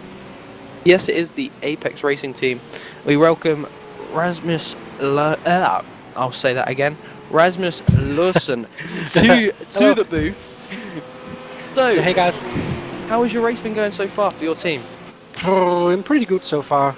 We're running very consistently, and we're having some few starting issues because of my too high I rating, so I couldn't race for the iRacing Team 2. So that was unfortunate, but so we had to find a new driver in the last minute. Yeah, I will correct myself on that as well. You're not from the Apex team. You are from iRacing Denmark.dk number 2. Yeah. We did mention that earlier on stream actually, that you had exceeded the 3,100 I rating mark, so you were not allowed to compete in the amateur class. So that is obviously a big setback for your team. Who was the replacement you managed to find in such short notice? One of our teammates on the Danish forum, Anders Holland. He stepped in the last minute to help out. So that was a blessing for us. So we could send Gunnar out and race, because we had used over a week on fine-tuning the setup and just gaining more straight line speed and everything, so we can keep a very good pace in the race. Pit stops not one of the best things for your team. Gunnar Moore losing out a few spots in the pit stops. So has he decided to take a longer stint in the second one, or has he taken the shorter stint? Because he seemed to be in there a couple of seconds longer than other drivers that are running around that P5 with him. We took a full tank this time, and we will take a shorter, less fuel the second time. So definitely a two-stop strategy. It's a two-stop, yeah. Full tank on the start, and then full tank again, and then less fuel. I think it's about 70 liters, but we'll have to do some calculation on that just to make sure. Well, that's us befuffled really, Oscar, because we thought it was going to be 3 or 4 stops, but drivers obviously proving us different. So thank you for that interview, Raz, and hope you all the best. Yeah, thank you guys, and good luck. Yeah, and in fact, as we were talking there to Rasmus, his partner in crime, shall we say, Gunnar Moore, was making his way back past Mike.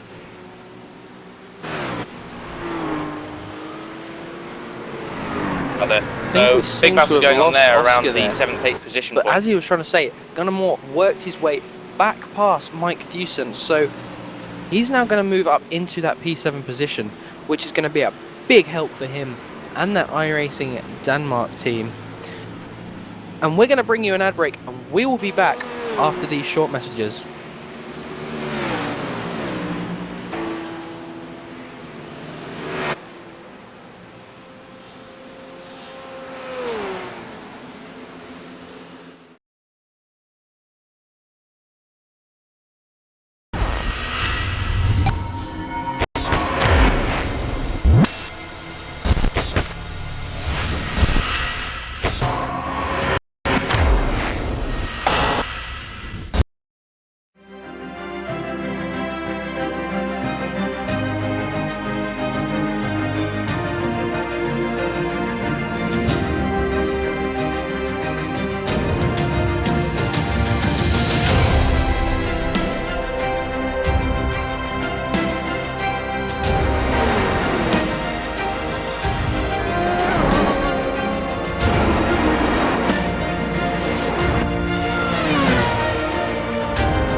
Well, welcome back, ladies and gentlemen, to RaceSpotTV's exclusively live coverage of the Neo GT series from Road America.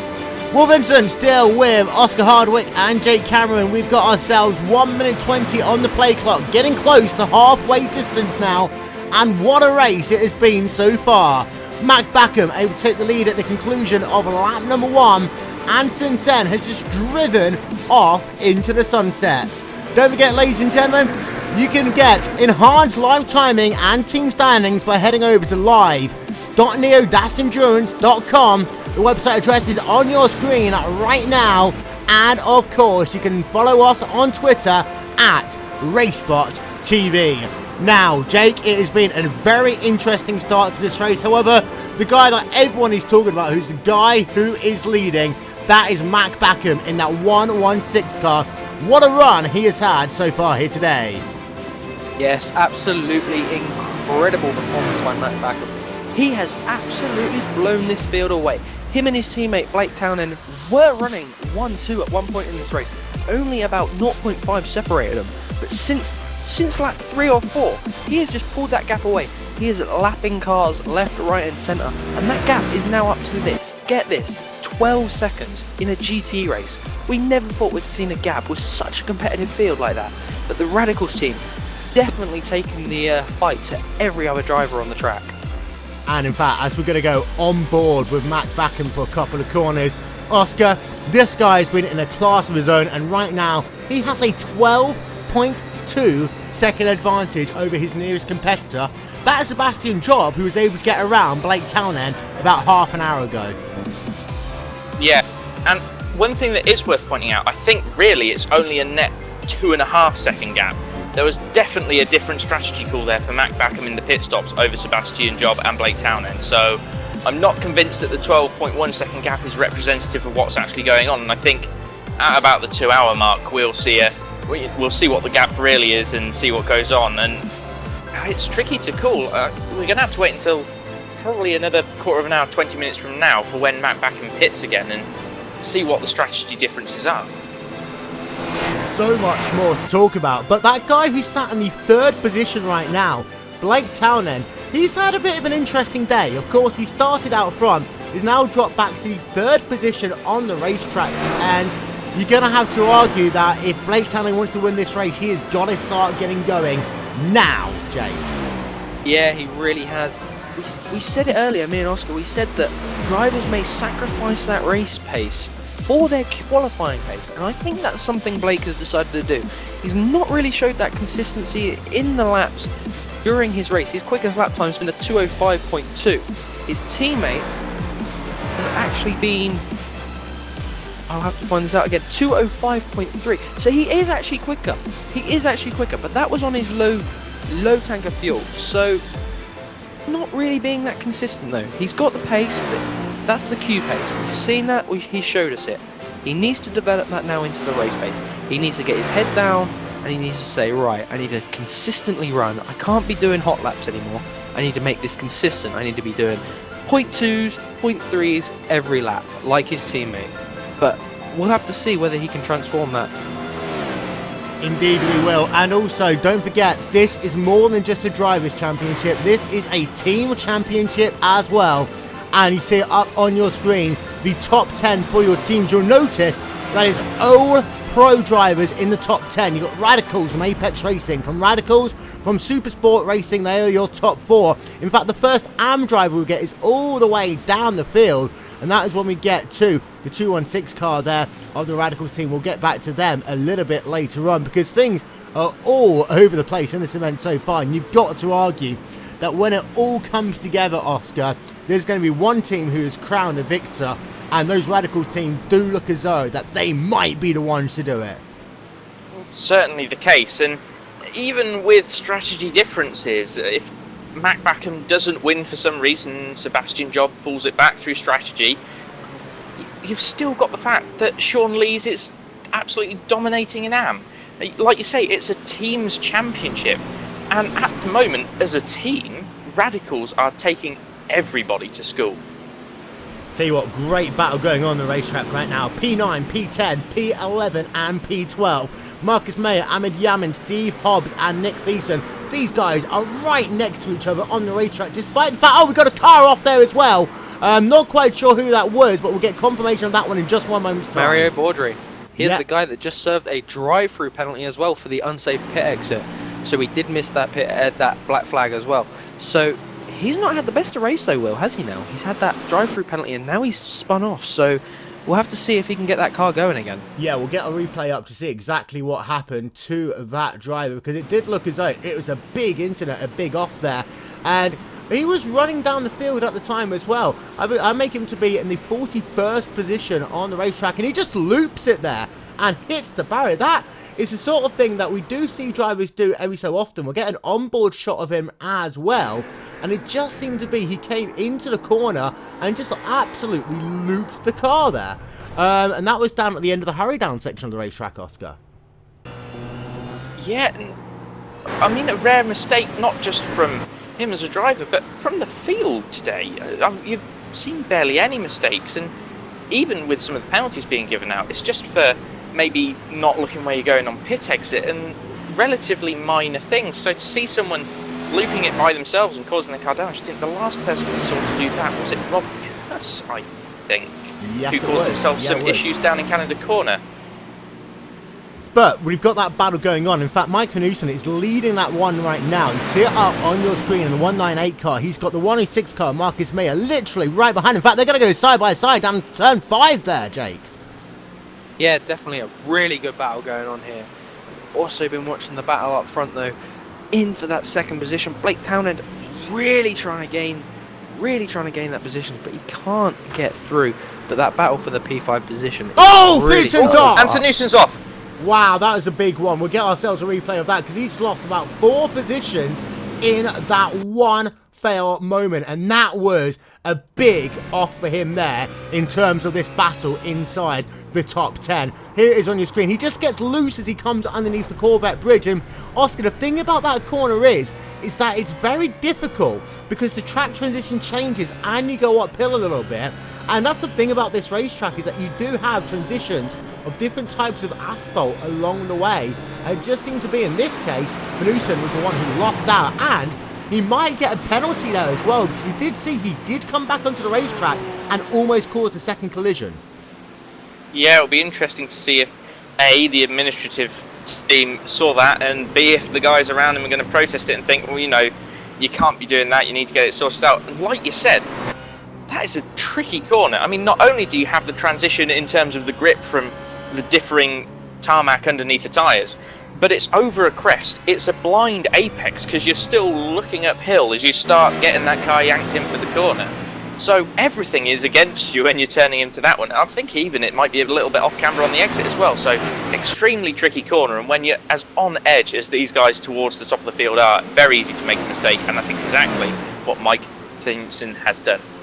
I've just been told actually that pack from 5th to 9th have been together since the start of the race. So there's definitely some rivalries got or are built in there now, and they're going to be wanting to get their positions back.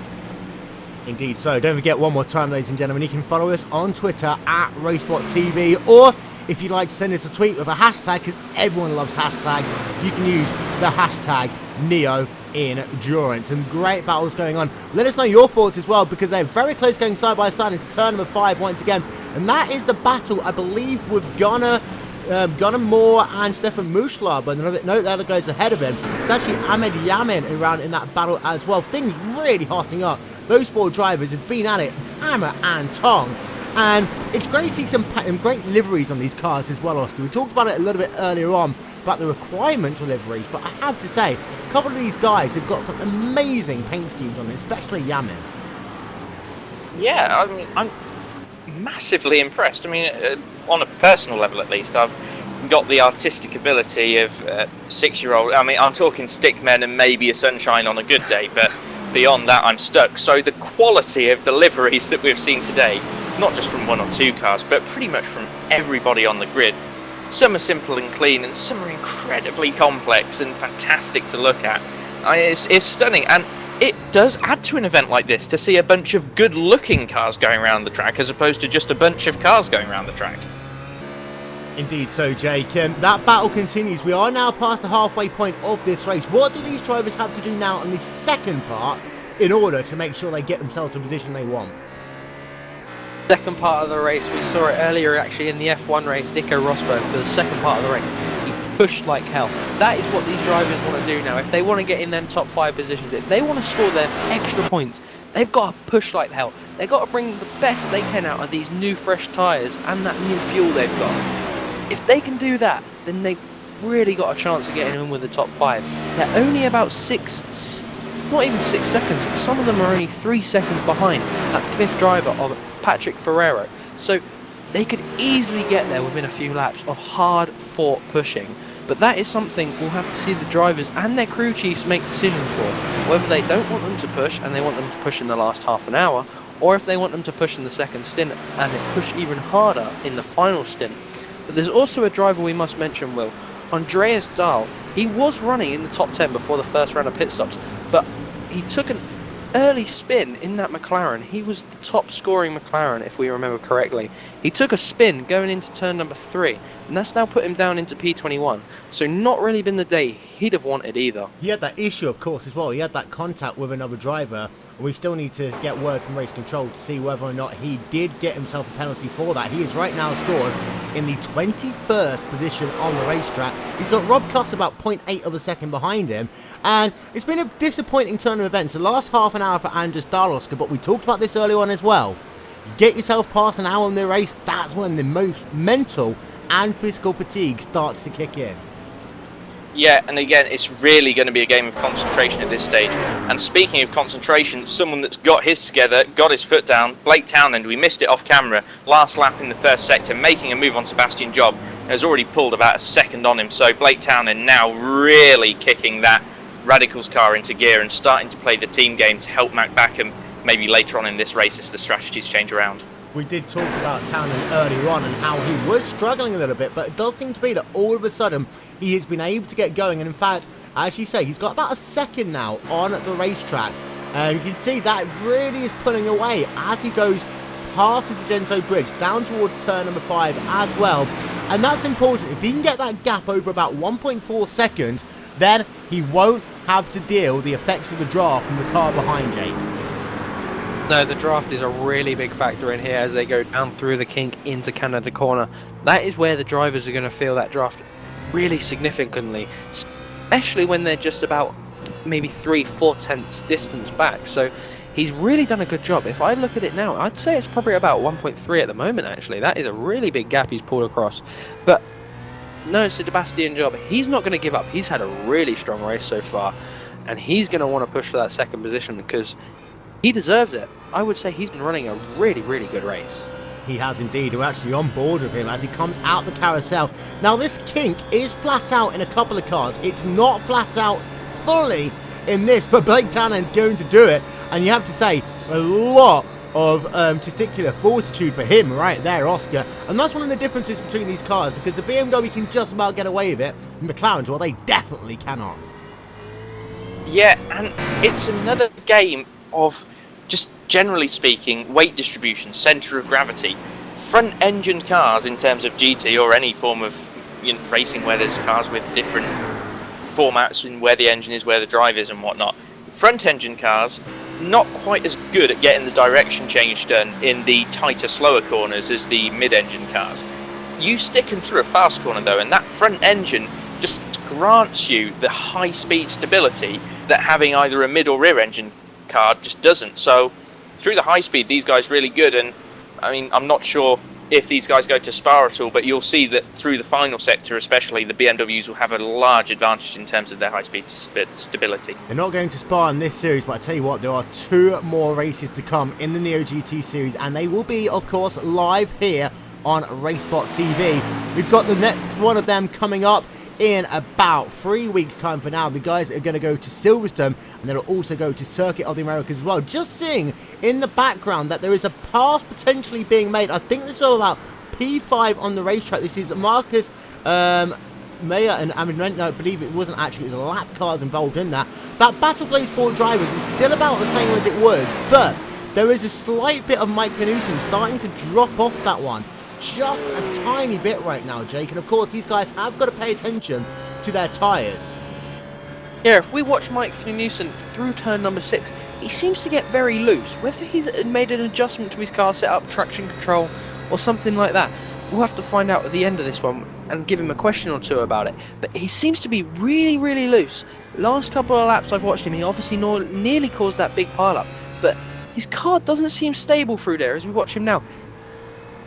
Seems to get a little loose again on the curb. He's losing time through that turn 6, but he's in that draft, so he's definitely not going to lose that pack that quickly unless he makes a big mistake. And we will get word in just a couple of minutes time from the guys over in the Neo rules room, we'll call them, because they've had a really quiet job in some ways, but they have had some tough choices that they've had to make over the course of this race so far, Oscar.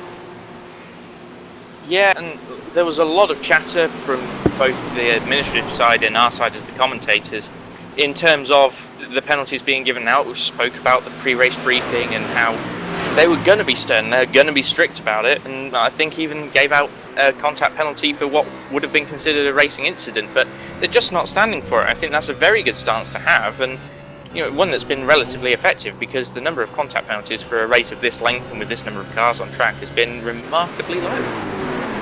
It really has been, and I've got some great camera shots going your way as well.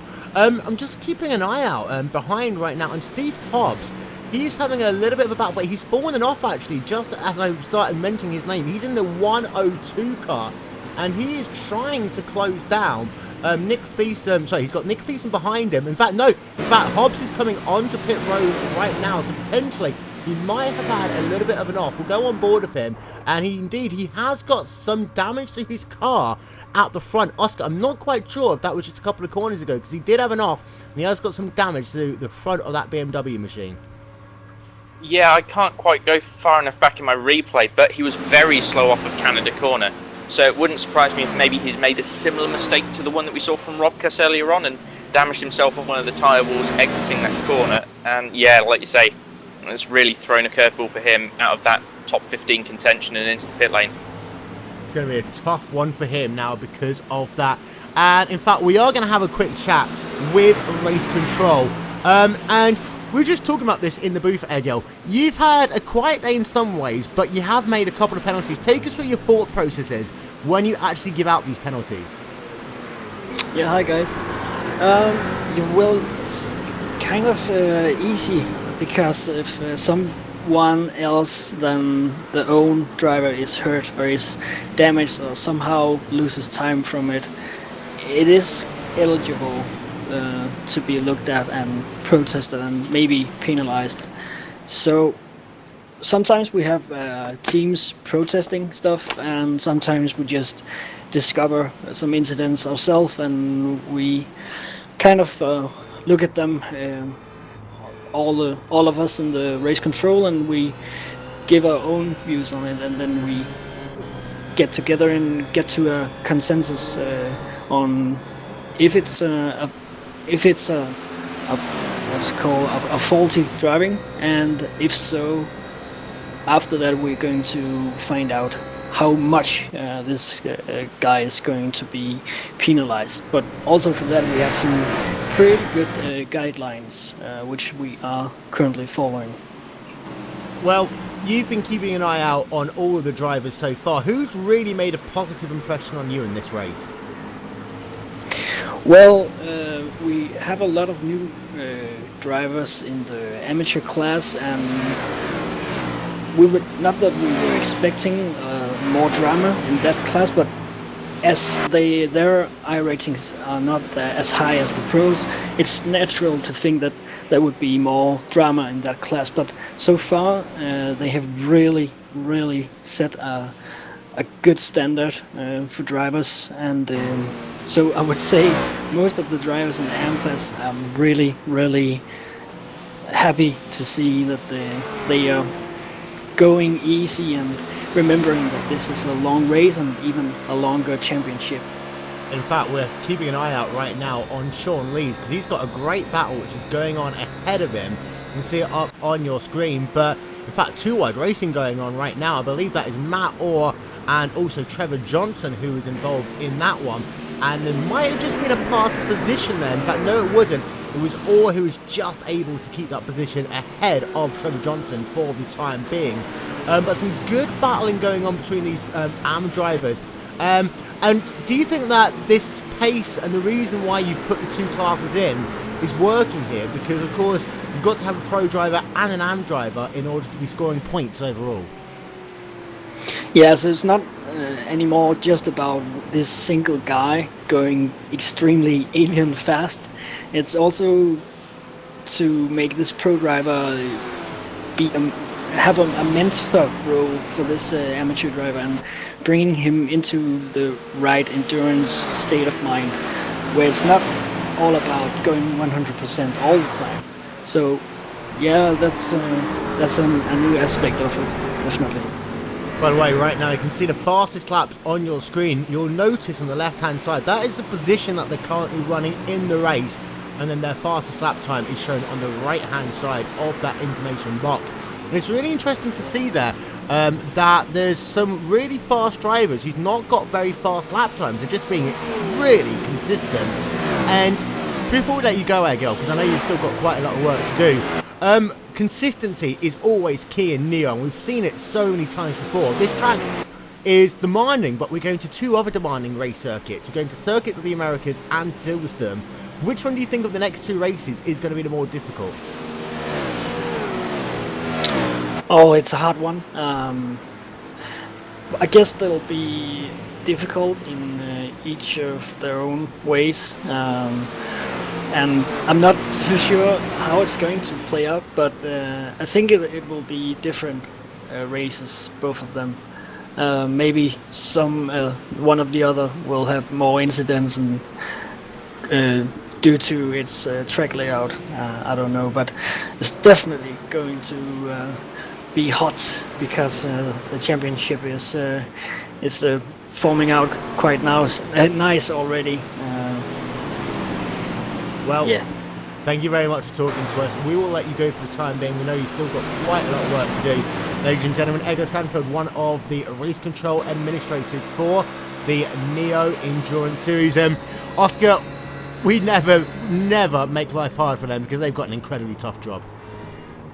Oh, you're completely right. I mean, you've got the setup, you've got the rule writing and troubleshooting, then you've got running events. It's incredibly large amount of work that any league organizer does, and in light of the Neo events, I mean, it's such large scale and these guys do such a fantastic job, and it's something that I think not only us as commentators but certainly the drivers who are getting the chance to take part will, you know, appreciate on incredibly high levels. And don't forget as well that, you know, they have come up with some innovative things this year, and I think, Jake, that when you consider the Pro and the Am categories together, they really have come into their own once again, and this is the reason why so many people look forward to Neo GT. And if I'm right, I think it's the 4th series they're running in it now, and every single season they bring out the stocks.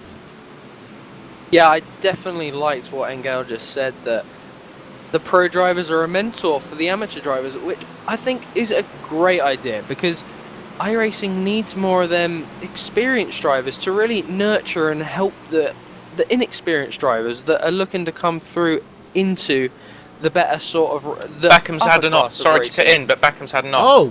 Our race leader. How long ago was this one? Not very, but I think he's already losing position quite a lot. Oh my goodness, huge left front damage. Wow, we'll get ourselves a replay of this, see if we can catch it. Oh no, yeah, he had an off, and I believe that was of a lapped car, actually. So, we'll get ourselves another replay of that, because we just caught the end part of it. But, Mag Backham, you are completely right. He's had an off, and it's just with, actually, one of the McLaren, I think that's a new SimSport cars. And just going to go and have a look at that one, but this is a big moment. Underneath the Corvette bridge they come, and I believe actually Backham gets onto the grass, and yeah, he just loses it in front of a lapped car there, and huge damage for him, Jake.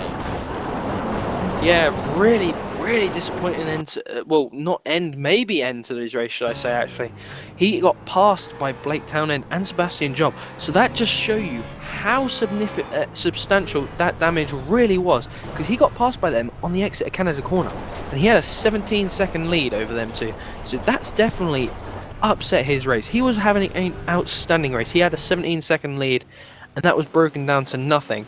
It'll be interesting to see what race control say about that, and see if it was a deliberate or accidental contact that could have been avoided. I don't think it was. I think literally he just had a car ahead of him, and then he's that out. was it. Yeah, he's out of the race. We just saw it there. He's gotten out of the car. Mac Backham is now officially out of this race, and that is a big one, in my opinion. Of course, what it does do, it gives the race lead to his own teammate, Blake Townend, which, you know, you're going to have to say, one Radicals driver giving it to the other is not the way Andy Christopher, who's the team principal for that team, would have wanted to have seen that. No, definitely not something he'd have wanted to have seen. He said to us earlier that they're both running great pace and they've both got a great strategy in place. But what it does do for us, Will, is it hots up this lead, because Sebastian Job is just 0.4 seconds behind Blake Townend. So this race is really going to go down to the wire now, with only about 40 minutes left on the play clock. So this is going to be a very interesting race finish. Yeah, Blake Townend, you see it on your screens, they're going past lap traffic as well. You see in the rear view camera for him. and very close racing between Blake Townham and Sebastian Job, just about half a second separating them on the racetrack right now as they come out of Bill Mitchell Bend, come underneath the Kohler Bridge and work themselves onto the front straight away once again. But what a great battle we've got in store now, but also incredibly tough luck for Mac Backham. And I talked about this a little bit earlier on in the broadcast, is that Mac Backham, when he's consistent, he is super consistent, but there are times off the way he does just throw it away. He's done that once again here today. Yeah, I mean, in fact, what we'll do is we'll get Jake it's a in on that difficult one to call. You come up to a back marker and... Jake? I think, yeah, Oscar's got technical troubles, I think. But, yeah, Mac Backham really... He doesn't use his head. I've seen him race before, and he's a really quick driver, and he has that consistency, but he doesn't use his head. With that back marking car there, he had a 17-second lead. He could have just left it until the next bend through the carousel. I think actually he was ahead of the back marker at the time he lost it. I think he'd just gone past him, and then afterwards, I think that he just took the wrong line into turn 6. So that whole thing, and that's the thing with GT racing overall. You've got to really get your car working, but also know how that car works offline, Jake, because at the end of the day, if your car's not going to work offline, how are you ever going to overtake lap traffic? Yeah, your setup has to give and take. It has to be able to work on the racing line and off the racing line, especially if you want to make some outstanding passes like we've already seen on RaceSpotTV this season. But I just think as well, it was him not having patience as well. I don't think he had the patience to wait. He could have waited. I know you say he was past him, but I say he needed to use his time a little better and thought about what he was doing, and maybe even not have put the throttle down too early. But that's all good saying that, but in the car it is a different situation, and I probably would be able to do it myself. But he's had a great drive so far, and it's sorry to see him out of the race, but I'm sure we'll see him back in 3 weeks for Silverstone. Indeed, sir, and we are running right now on board with Sebastian Job. Now, his first pit stop of the day was a 45.615, and he is about right now 6 tenths per second behind Blake Townham. He was able to get past Townham before, though. Do you think this is going to play into his mind just a little bit, knowing the fact that, simply, Oscar, he's passed him once, he can do it again now? Yes, certainly. I mean, he's had first-hand experience of his pace being better at certain points and his consistency being better for the whole first stint. So Sebastian Job, particularly now that you've had Mac leave the race, has got to be thinking about the win. I mean, I certainly would be. To be fair, I think anyone would be right now, and this is going to be shaping up to be a great battle. In fact, immediately Blake Townham just getting a little bit defensive there. Notice that on the run down into turn number 5. So Blake is already getting a little bit flustered, taking some of those defensive lines on the racetrack. He's got to be careful, Blake, as well, because he knows that he's got to deal with traffic on the racetrack here. And as we look high above at Road America, you can just see what the gap is. It's about 2.5 car lengths on the racetrack, Jake. Oscar. Yeah. Jake. One of us. Yes, one of you. Yeah, you're completely right. Incredibly close gap. It has been for a number of laps now. Very impressive when Blake got the job done and moved himself in front, but I think, if anything, it's an incentive to Sebastian now to really get his jig back on, because with no one in front of Blake, this is it. This is the lead. They're on the same strategy. It is track position. If you're not in front, you won't win it. So he's got to get the move done. And particularly seeing as these two, in the last set of pit stops, it was Blake who had the quicker pit stop. You've got to think Sebastian's going to be having to get a move on if he wants to keep hold of this one. Although, of course, we will not find out until probably about the next 20 minutes or so which one of these drivers really has the opportunity to do it, because that last pit stop, the amount of fuel they take, and also if they take tyres as well, could be critical in this race, Jake. Yeah, definitely. Whether the drivers decide to take that fuel and tyres is going to be a big factor, because not taking tyres is about a 10-15 second difference in the pits, and the more fuel you take can determine an extra 5, maybe 10 seconds in the pit lane. So Blake definitely really got to get his crew chief onto the strategical part of the race now and say, I want this much fuel. I want to make it to the end, but only just. I need to. He can't be fuel saving. That is the thing. He cannot fuel save. As we see Sebastian Job make a move to the inside. Not going to be able to pull it off. He is too far back. Whether he'll take a dive up the inside, no. He's using his head. He's being very sensible. Just tuck back in behind. But definitely will, as you say, tyres and fuel will play a big part. They really will indeed, and we're going to stay with this for just probably another lap or so, just to see how it is. But this is the battle for your race lead. Blake Townend in the first position.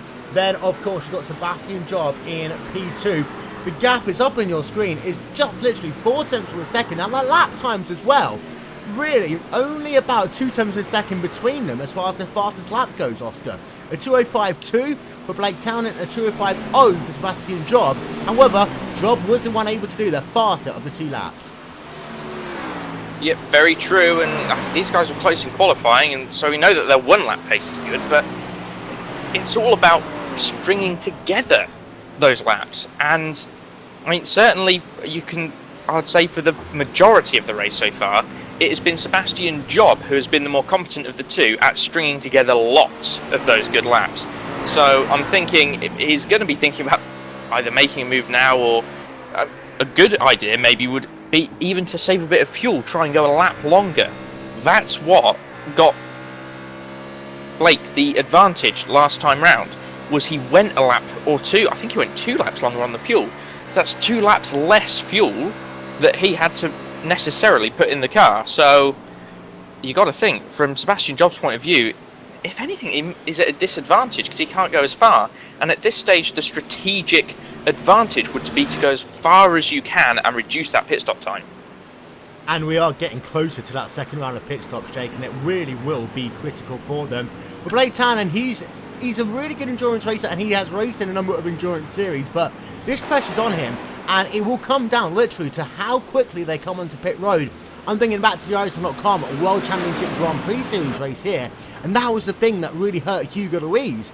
And I'm sure he's going to hate me for talking about him again and pit stop entries, but some guys can do pit stops, other guys quite simply can't. Yeah, something we have been on about on a Saturday, we were in the WCS, is pit stops. It makes or breaks races. It made Oleg Bukara's race here at Road America. It made Gregor Hutu's race yesterday at Watkins Glen. It also made Gregor Hutu's race at Phillip Island. So going from the best to the best in iRacing, it shows you that it does make a big difference if you can enter the pits quickly and get it down to that 45-50 mile an hour limit just as they hit the white line, just as they put that speed limit on, and same as if they can take that speed limit off just before they exit pit lane. If you can do that, then you are one of the best drivers that can go down pit road. But Blake definitely experienced in going down pit road that sort of style, so it'll be interesting to see if Sebastian Job can answer to his sort of pit road entries and see if he can keep up. Don't forget, ladies and gentlemen, you can view enhanced live timing and team standings by heading over to live.neo-endurance.com. You can get the website up on your screen right there. I'm not going to say it again, but you can find yourself enhanced live timing and also team scorings as well, so you can follow your favorite team throughout the entire Neo GT series. We have got ourselves just about 45 minutes on the clock, and there are a couple of drivers once again who are coming onto pit road to make another pit stop. So this is that time for them right now, yet you've got to focus on them. And right now, we've got ourselves a couple of them on pit road as we speak, Oscar. Indeed we do, and like you say, just hitting that pit window again. I think pitting now is going to lose you some track time. You're going to have to fill it with more fuel than the guys who are going to wait until that hour is up and push a bit further on. Like, I'd suggest Blake Townend, for one, at the front will be doing exactly that. So yeah, pitting now, maybe through damage, through offsetting strategies early on, is what people are having to do, but it's certainly not the optimum strategy.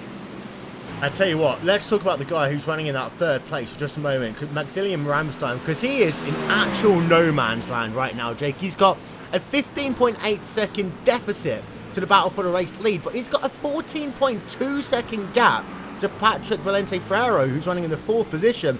Ramstein, of course, has inherited that podium position after we had Mac Backen go off earlier on in this race, but gotta say, he's still doing a sterling job. Yeah, he really is for that Super Sport Racing team, doing a great job. Whether he scored points though, because I don't think his teammate actually started this race. Don't think Gresham Wagner actually started this race. He is classed as 48 laps down. So whether he started and took an early exit, we'll have to find out, and the stewards will have to confirm at the end of the race. But he has been riding out in no man's land for about 10 laps now since that Mac Backham incident. But he's been very consistent throughout this race. He's not really shown up on our radars. He's been running on his own, running consistently, and keeping out of trouble, which is why he's not come up on our radars. But definitely now into that podium position, as you said, inherited from Mac Backham's accident. So he's going to be happy with that, and I'm sure his team will be. But that's if he scores points. And behind him, running right now in the 4th position, is Patrick Valente Fierro. You just see him running down into Canada corner right about now. And Fierro's had an interesting race so far, you're going to have to say. But at the same time, he's a bit too far off the pace right now, Oscar, to even think about challenging for a podium. He is, but you've got to be happy with 4th place, and he's got a very healthy buffer back to 5th at the moment as well. So a good running from him. Something I'm picking up on the broadcast as well, we did very recently have 2nd and 3rd place in AM, which was Elliot Huffman and Rob Cuss respectively, running very close together. Elliot Huffman, in fact, just made his pit stop, and I'm going to keep an eye on that, and I'm going to keep an eye on Rob Cuss, because it's going to be a fantastic readout as to what the pit stops are going to be doing throughout the field, and particularly with those front two, and what the difference is going to be with pitting early and maybe pitting a bit later on.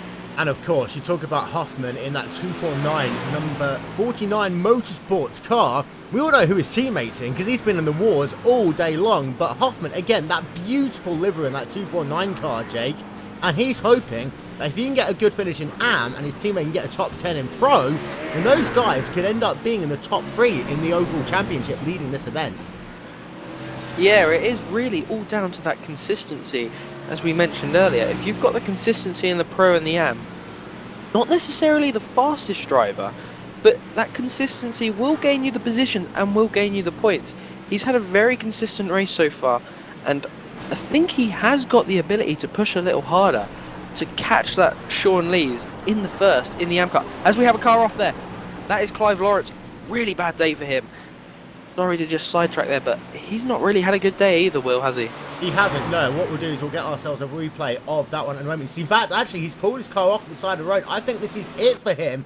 So we'll get ourselves a replay of what happened to him, because it seemed to be an incident which is race ending for him. And he just went off, actually, at Canada Corner, not Canada Corner, at the carousel by the look of it. You see him on the gravel there, up high above here at Road America. And I think that he just got to a point where that car just stopped handling for him completely. And he got the car back onto the racetrack, just trying to see if anything happened to him after that. Because we did see him pull the car to the side of the road. And indeed, he just pulled it off. And that was his race over. So, disappointing for Lawrence. He is now officially classified as out of the race, potentially. Big one for him. Yeah, really. Oh no, we've got a crash on the racetrack as well. Just saw it there as we were looking at Watson.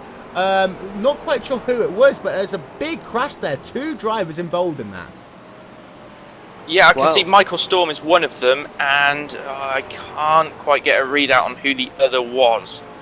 We'll get Although the battle between Timo Verhoest and Matt Orr was certainly close by at the time. I think it was Andy Fuller. Well, we'll get ourselves a replay of that, because he does look as though he's got himself back onto the racetrack. But let's try and get the replay up for this one to see what happened with these 2 drivers. Yes, it was. It was Andy Fuller. Andy Fuller and Michael Storm. Really big incident in the kink there. They've just got together, coming through that high-speed kink. They've not left each other enough room, Will, and they've come together. And you know, any incident through the kink is high speed and dangerous. And that's just ended both of their races. Really high-speed impact. Feel sorry for the drivers there that managed to just avoid it. If not, that could have been the big race-ending crash that we did not want to see. Yeah, we'll take it back a bit, because actually Fuller had just been passed. So we're going to go and have a look at what happened. So we were on with them for about half a lap. That's exactly what happened. But Fuller did get passed by a car. I believe that was not for position. That was a car being lapped. And of course, Fuller is driving in the Kaiser Racer Team Pro number 125 machine. And you see now he's just running himself down to the hurry downs, and I'm not quite sure really what happened to Fuller there at all, but a big crash for him. We'll just get it in just one moment's time, as we've got a little bit of issues on our end with getting this replay to you. In fact, no, doesn't look as though we are going to get it, unfortunately, ladies and gentlemen, so really do apologise for that one. But big crash. Andy Fuller is classified now as out of the race, and that's unfortunate for him there, Oscar.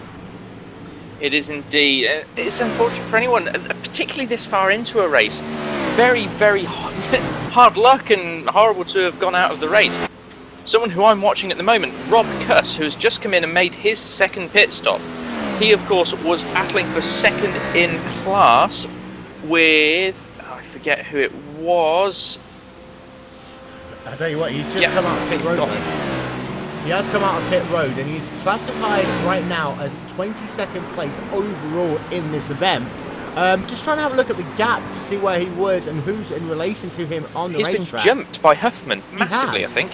Actually, I see Hoffman right now in 19th on my timing scoring, and in fact, yeah, Hoffman's just come out of turn number 5, and Rob Cuss isn't even there yet. Jake, that's really a big one there for Hoffman. Yeah, I've not actually seen that. I'm trying to catch up, actually, Will, because I'm still seeing Huffman in 21st position on my ticker. Cuss is actually leading the AM class, apparently, so something's gone wrong for Sean Lees, because it's currently, the live timing at least, is telling me that Rob Cuss is leading. Pit road. Sean Lees did actually come down pit road. We missed that. Yes, he did. He come down pit road and took his second pit stop. Yeah, yes, his fullback is in 5th. Because we've got Cuss leading, who's made his pit stop, and then behind him Tusting, and then Anders Hoyland in the AM class. I'm not sure that's updated quite yet for the following lap on the live timing, but some sort of mix-up there. So maybe a few of the drivers, Huffman, Lees, getting involved in the incidents that we've had recently. Cuss is definitely behind right now. We did see the gap on your screens, as Rob Cuss is about 8-9 seconds at least behind Sean Lees. In fact, we'll just go back to Sean Lees and say he's coming through Bill Mitchell Bend right now. Rob Cuss is only just coming up to Bill Mitchell Bend now, so Sean Lees is still in the lead of that class. Timing and scoring will update itself properly at the line. Keeping an eye out though, Sebastian Job, he's very close now to Blake Townend. This is going to be a battle potentially for the race lead. Will Sebastian Job be able to get the job done? We'll go and have a look at this one right now, because they are side by side. You've got Townend on the inside, Job on the outside, and it looks as though Townend's just going to be able to hold him off there, Oscar. Yeah, fantastic stuff from these two. It seems every few laps Sebastian just throws a succession of quick times together, really gets onto the back of Blake Townend, and we saw earlier, he's got the ability to make the move, he's got the ability to move his car into the lead, and at this stage where they're both surely thinking about the pit stops, now's the time to be getting that move done. Because you always want to be the first driver onto pit road, because if you know the guy ahead of you is a little bit slower coming in, there's a chance you can run into them. At the same time, however, if you know that you're fast on pit road and you're ahead, you can maximise your advantage through that section of the racetrack. But I have to say, for Job right now and for Townend, they are just driving absolutely superbly on the racetrack right now. And in fact, we'll go on board with Job on that run down to Canada corner, because he is close, and it's only about 3 tenths of a second as they come down into Canada, and there are some lap traffic cars ahead of him, Jake. This could be an interesting one in the next couple of laps. This is playing out now. This race is all coming down to this last 30 minutes as we now enter it. 30 minutes of this race. These drivers are going to want to be thinking about pitting now, because that second stint of fuel is going to be running Job's off coming fumes. in. And there we go. Sebastian Job comes down pit road. So that is going to be a big margin. Can Blake Townend stay out for 2, maybe 3 laps? We saw it yesterday. Gregor Hutu, he stayed out for 5 more laps. He made that gap by about 10 seconds. If Blake can stay out for 2 laps, he could have intentionally a 4-second lead, which is make or break for him. So this is going to be very interesting to see if he can make this work and stretch that fuel for as long as possible, or Sebastian Job's early pit stop is going to be the one that wins him this one. Yeah, we're on board. Earlier on in the race, it was Blake Townend who did carry on, and it was the advantage. And like I said a bit earlier on, the further you go in this stint, that's the optimum strategy. Townend has the advantage here, so it's going to be on Job getting an absolutely stunning pit stop. and Townend's going to have to do exactly the same. But I really think this one's just swung in the favour of Blake Townend. Sebastian Job, whilst quick, maybe not quite quick enough to be making up the 4, maybe 5 second gap that I think there's going to be after these pit stops cycle through. We'll keep an eye out on Blake Townend, because right now he's working himself through towards the carousel. Just come down through the hurry down section of the racetrack. You see he's got lap traffic ahead of him. That's one of McLaren's on the racetrack right now, who is going to go down a lap to Blake Townend. In fact, we will go on board with Townend as well to see whether he clears the traffic, because this could actually be the difference maker right now, Oscar. If Blake can't clear this lap traffic, this could really harm his race. It could do it massively. I mean, whilst I do think he's going to get the advantage through the pit stops, he really can't afford to be held up quite like that, as I think he had to lift off going down towards Canada Corner there, and that's going to cause him some issues. He really needs to put together 2 fantastic laps here. He wants to maximise that advantage that he's going to be getting himself, not minimise it behind slow traffic. So, will he come onto pit road this time by? We'll find out as the cars come next past the start-finish line. Will Townend make that journey into pit road? Yes, he will! Ladies and gentlemen, this is going to be potentially the race-winning move for Townend or for Job. We're on board with Blake Townend as he's down to 70 miles an hour for his pit stop. You've got to be careful. There is, of course, a 70 kilometer an hour. I'll get that right again. 70 kilometers an hour allowance on pit road. If the drivers go above that, they will get an automatic black flag from race control, and that will literally be your game over. But we see Townend is about to come into his pit box. We've got the pit stop time up. Let's see what it's going to be for Blake Townend, because he is now in. 4 fresh tyres by the look of it. Sebastian Job, though, now coming up to Bill Mitchell Bend. This is going to be really close, Will. This is going to be exciting, nerve-breaking stuff. But Townend, I thought he's coming a bit too early, really, Will. He should be out there a lot longer, especially as he was one of the last ones to pit, as we see Matt Backham actually now come back out on track as well, after his earlier incident. So whether there's some team orders maybe thrown in there, because Sebastian Job now coming up over the stop. He's going to get it. He's going to get it by a mile. He's going to take the lead. He's got out by a mile, and there we see Blake Townend coming out of pit road. Sebastian Job is just about going to get it there by about 5 car lengths, and Sebastian Job is back to the race lead, whilst there's one Sebastian in motorsports right now who's struggling. Another one driving for Apex Racing UK is your new race leader here at Road America, and he's got a gap over Blake Townend, which is actually only about 7 car lengths on the racetrack. So this battle is still on, Oscar. Yeah, it really is. And it'll be interesting to see now if Blake can pull off what he did in the previous stint and make his way back through. Although, fantastic job there from Sebastian. I mean, I really did think that Blake needed to go more laps than that to get the fuel advantage in the pit stop, and he's not done it. He's lost out big time here, and he's currently getting held up by Bas Slob, who, sort of by accident, but really worthwhile, has been plonked in the middle of the 2 leaders. So, yeah, stunning stuff there from the Apex Racing UK driver. And you have to see there, Blake Townend is desperately trying to find a way past. He's not going to do so. Now, let's not forget as well, he was held up on the lap before he pitted by one of the McLaren drivers. That could have been the difference maker, Oscar. We did talk about it. Yeah, and it's such small things.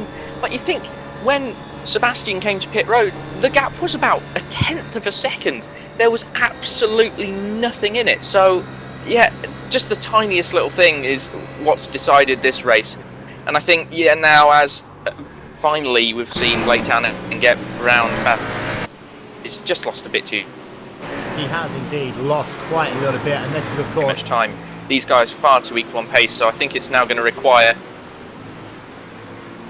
It will require them just to really now push. If you're Blake Townend, you have got to push in the next 30 minutes and 20 seconds, which remains in this race. Got confirmation of the gap, and it is 1.8 seconds and 1.9 seconds between Sebastian Job and Blake Townend. So from a gap which was absolutely nothing, it swung in the other way, and now Blake Townend has it all to do in the next 30 minutes exactly of racing as we hit the 30-minute warning here at Road America.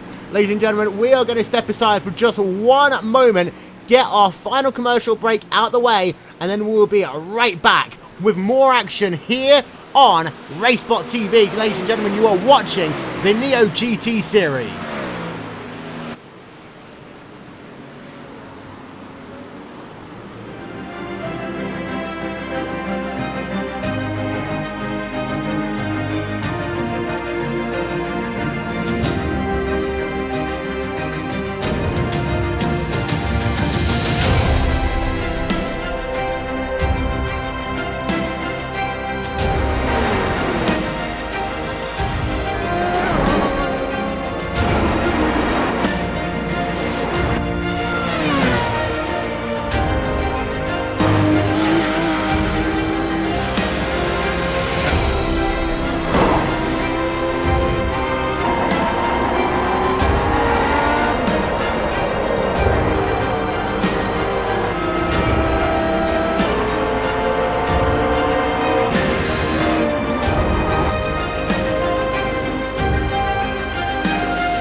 Simulated racing can be awesome, but it can also be kind of a free-for-all.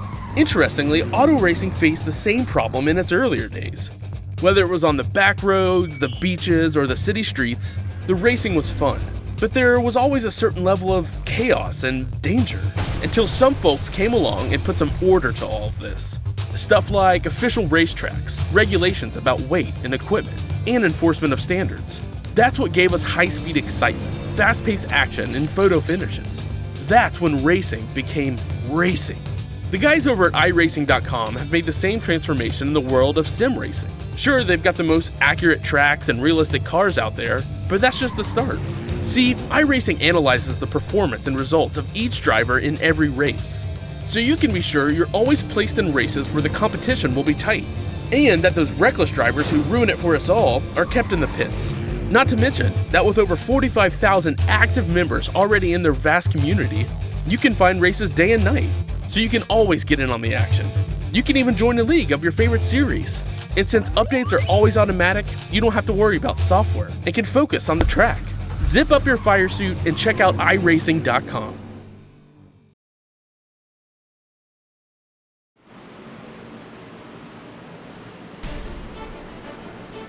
Well then, ladies and gentlemen, welcome back to the final part of our coverage of the first of 3 rounds in the Neo GT series, taking place right now at Road America. It's been a fascinating race in the pro class so far, as it's been chopping and changing. Mac Backham took the lead at the end of the first lap and led until he had a crash, putting him out of contention from the win. Since then, it's been all about Sebastian Job and Blake Townend.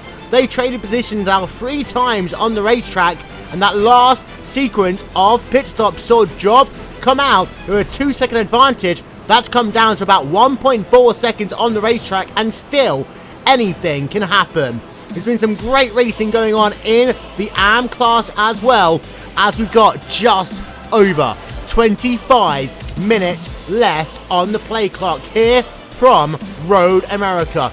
Don't forget, for enhanced live timing and team standings, head over to live.neo-endurance.com for all the latest results as they happen here in the Neo Endurance Series, and also you can follow us on Twitter as well at RaceSpotTV. Alternatively, you can use the hashtag IRNeo, and we've got so much to talk about in the next 25 minutes worth of racing. Track temperature right now is a little bit cool, but these drivers are doing their best to keep their cars in check. Will Vincent, along with Oscar Hardwick and Jake Cameron, as now down to 24 minutes and 45 seconds on the play clock. We've got to talk one more time about that battle for the race lead, because Job has got the advantage right now, Oscar, and that advantage is 1.6 seconds on the racetrack to Sebastian Job. Yeah, I mean, we were thinking maybe Blake would have a run at him, maybe Townend could move himself back up into the first position, but I just can't see it happening.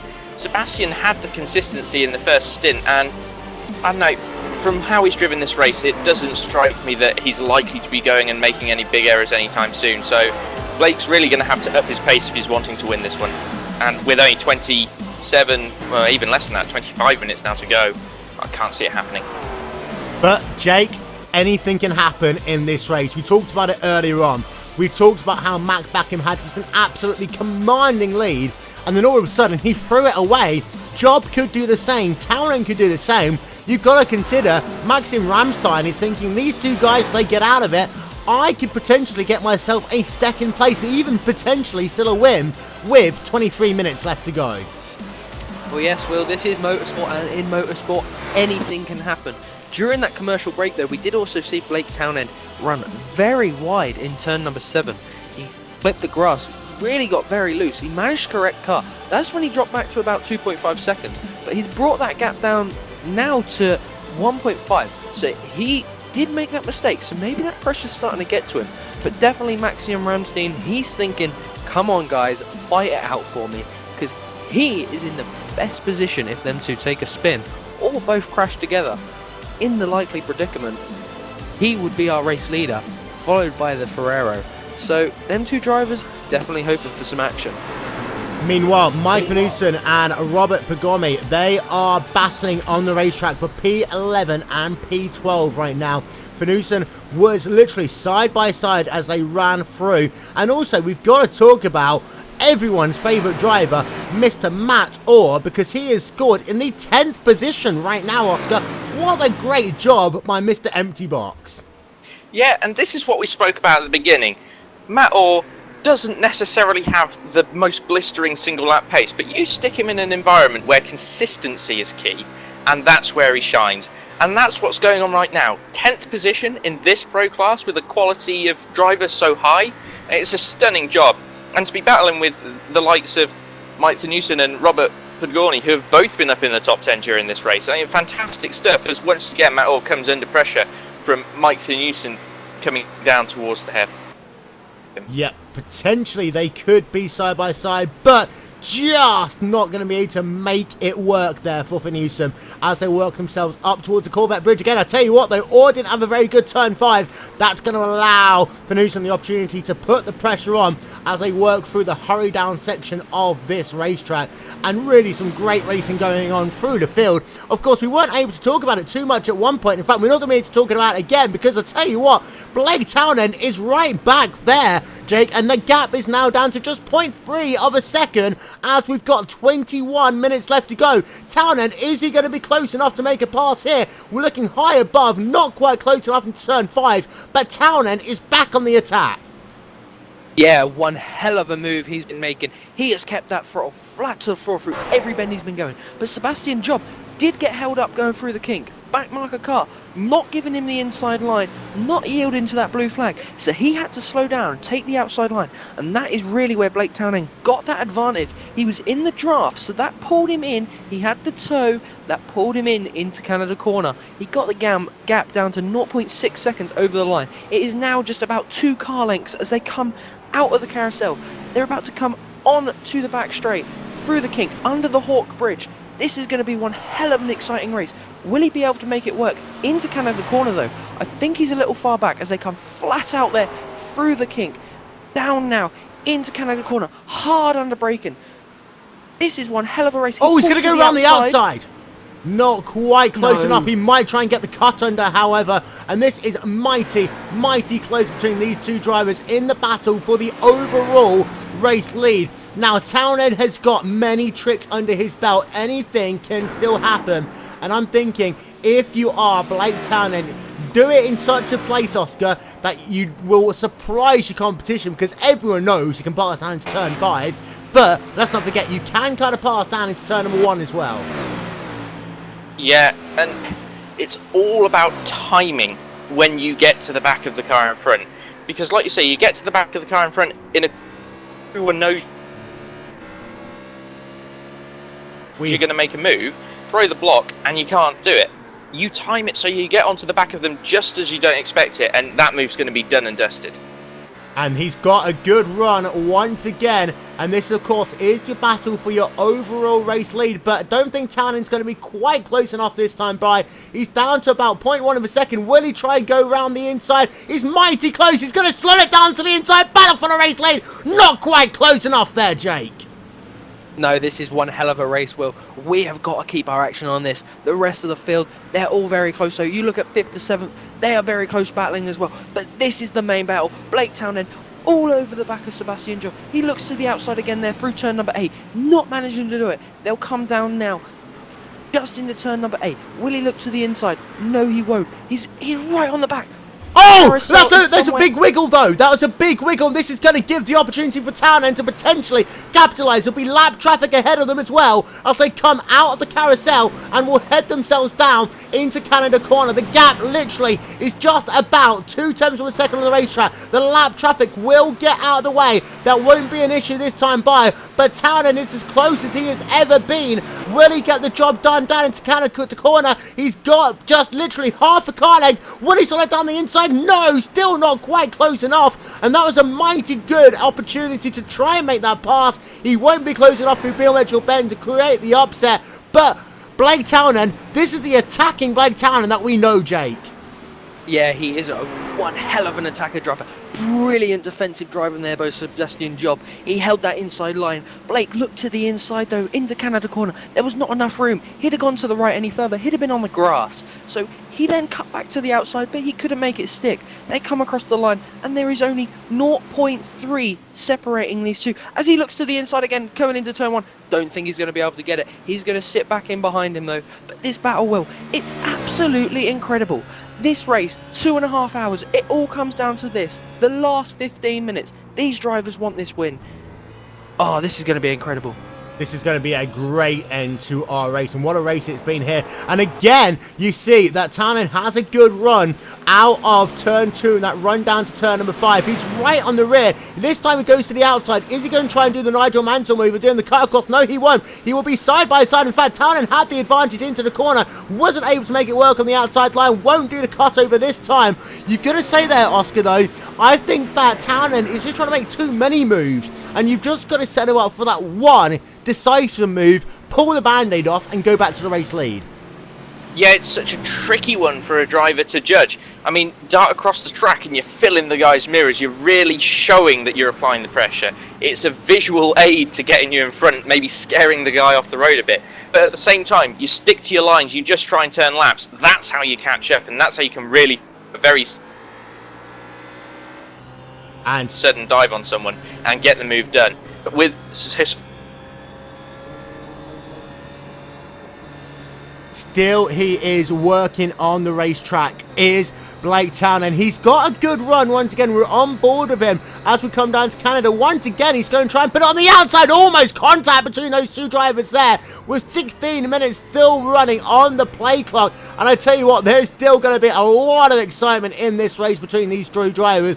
We will step away from it for just a moment's time because you've also got Gunnar Moore, who's having a very close battle right now with Marcus Mayer. We'll just flick over to that one very quickly because the gap between those two drivers is just 0.2 of a second on the racetrack.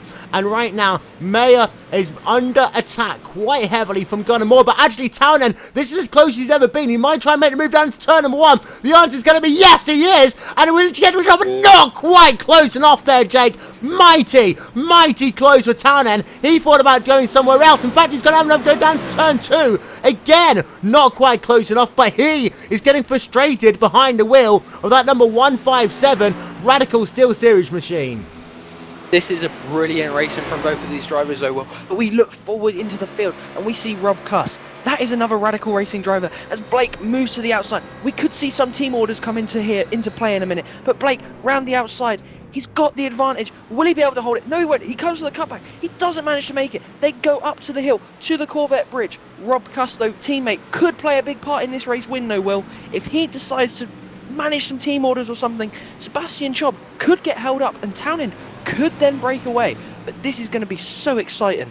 It really will be, and Townend has said he's got Rob Cuss ahead of him. These two are teammates, but of course, Cuss is his own person in many ways. He will not want to really affect the outcome of this race, and you see, just moving out of the way there, and in fact, that was actually the best place he could have done so, and he almost went into the rear of the other Radicals car of Blake Townend. They come out of the carousel once again, working themselves through the kink, and you can see that Townend is hanging it all out to dry. Gets a big wiggle there, but he will carry on. Doesn't have to get completely out the gas. This will be a very late pass, so he's going to try and sell it down the inside. He's not going to do so this time by.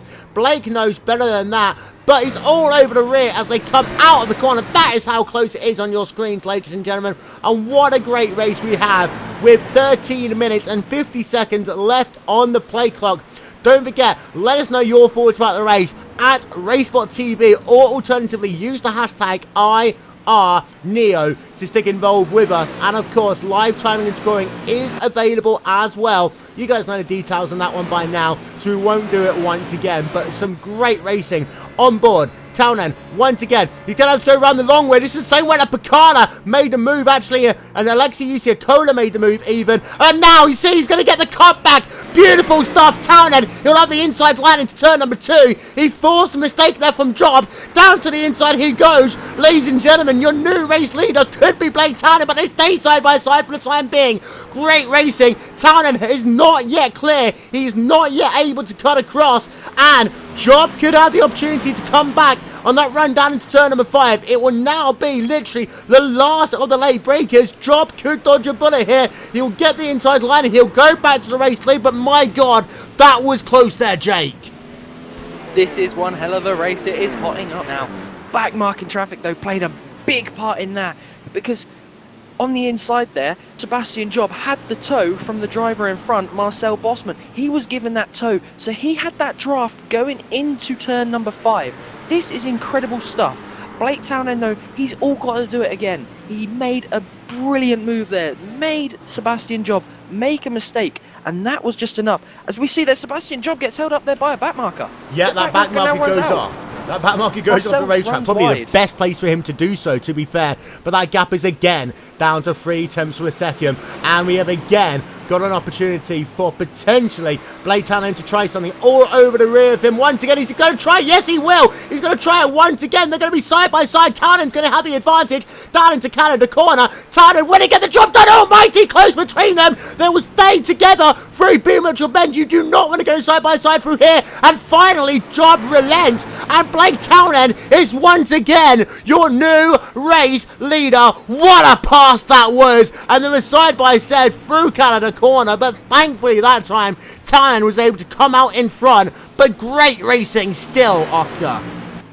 Yeah, and Sebastian Job not giving up, straight back in the draft. In fact, he's had just an inkling more straight line speed all day. I think he's going to have a look into turn 1, going to the outside now of Blake Townend. Is he going to try and force the same mistake? Oh, Blake comes across him. Oh, it's gone. Oh, no, Job goes off there. We'll get ourselves a replay of that, but Job goes off. He will stay in the second position, but that was a big, critical moment of the race there, and that potentially could hand the race victory to Blake Townend. Just having a look back at the replays up on your screen. Now, I think actually Townend might have come across him there. Yeah, that was Townend. He made a move on the steering wheel, and that's got to be a penalty. The admins have got to get on that now. I mean, if not a penalty now, post-race, there's no way that Townend can get away with that. That was a little jerk across in the braking zone, and these guys are on edge. I mean, you can't expect Sebastian Job to be able to stop it when he's already braking as late as he can on the grass. I mean, that was close racing, but just a brief lapse there from Townend, and it's cost Job a place that he shouldn't have lost there. It's silly stuff. It's a shame, really, that it's come to that in the end. Yeah, we've got another replay up on your screen one more time. And we've had the onboard one. The onboard one was pretty clear. And again, you see on this one as well, that Townend did come across Job there. So as far as I'm concerned, that could be it, Jake. That could be the penalty from race control. Yeah, Race Control are probably now working on that. They're looking through that incident. But to me, I saw it and it looked like Blake Townend actually held his line a little. He wiggled under the braking. He's hit them brakes a little hard and wiggled. And it could maybe, I know I Townend's slowing down. He's letting Job catch back up. I can't really criticise iRacing, but it looked a bit like netcode. It didn't look to me like they touched. Whether that's just on my screen or I'm just blind, I don't know. But yeah, Townend definitely allowing him to catch up. He's now doing about 100 miles an hour. So whether he's trying to avoid that penalty, we'll have to find out what Race Control have to say about that. But that'll be a better way of definitely doing not it. doing the full speed. It will be the better way of doing it, and in fact, it's the honest way of doing it as well. We know that Townend is the consummate professional when it comes to this. Will he allow Job to go back past, however, or will he just allow Job to get back into range? We'll find out down into turn 1. You see, Job goes past. There we are. Job back to the race lead. You're going to have to say, for Townend there, he did make a mistake, but he repaid it, and he allowed Job back. He's going to get the penalty as well. Yeah, and I agree. I mean, yes, you can slow down and be gentlemanly, but the rules state if it's avoidable contact, it's the penalty. You can slow down, you can come to a stop and give it back. You can be as nice as you want to be, but you break the rules, you should still get the penalty. That was a poor call there from Townend, in my personal opinion. I think, in all fairness, he should have just carried on going and taken the penalty. The rules state, even if he gives that position back, the penalty is there. That avoidable contact penalty is there for a reason. Sportsmanship or not, he has to serve it. Wow, big changes with less than 10 minutes to go in the first of Neo GT. And if this is just your first time tuning into Neo GT, the penalty has been rescinded. So it continues the debates here. And this is a very interesting one. That's silly. This is incredibly interesting. We'll have to get Race Control their knowledge and information into this penalty, but that is going to lead us into the last 10 minutes and an exciting battle. If Blake can get that gap back, it looks like about a second gap at the moment, a couple of car lengths, so this is going to go right down to the end. But real good decision, I think, in my opinion, from the stewards there to allow that penalty to go. We've got a bit of a debate going on because Oscar doesn't like it, Jake does like it. I'm going to sit on the fence for the time being. But we have got other action going on the racetrack right now. We've got Marcus Mayer battling right now with Gunnar Moore. These guys have been battling since the drop of the green flag, Oscar. And the gap between those two, just 0.5 of a second for 6th place on the racetrack. Yep, still fantastic battling going on all over the place. It's incredible. You have all of that action going on there, and what we're doing is just missing stuff all over the shot. It's fantastic that this far into such a long race, everyone's still so close together. And I'm loving every second of it, even through the controversy of that incident we've had there at the front.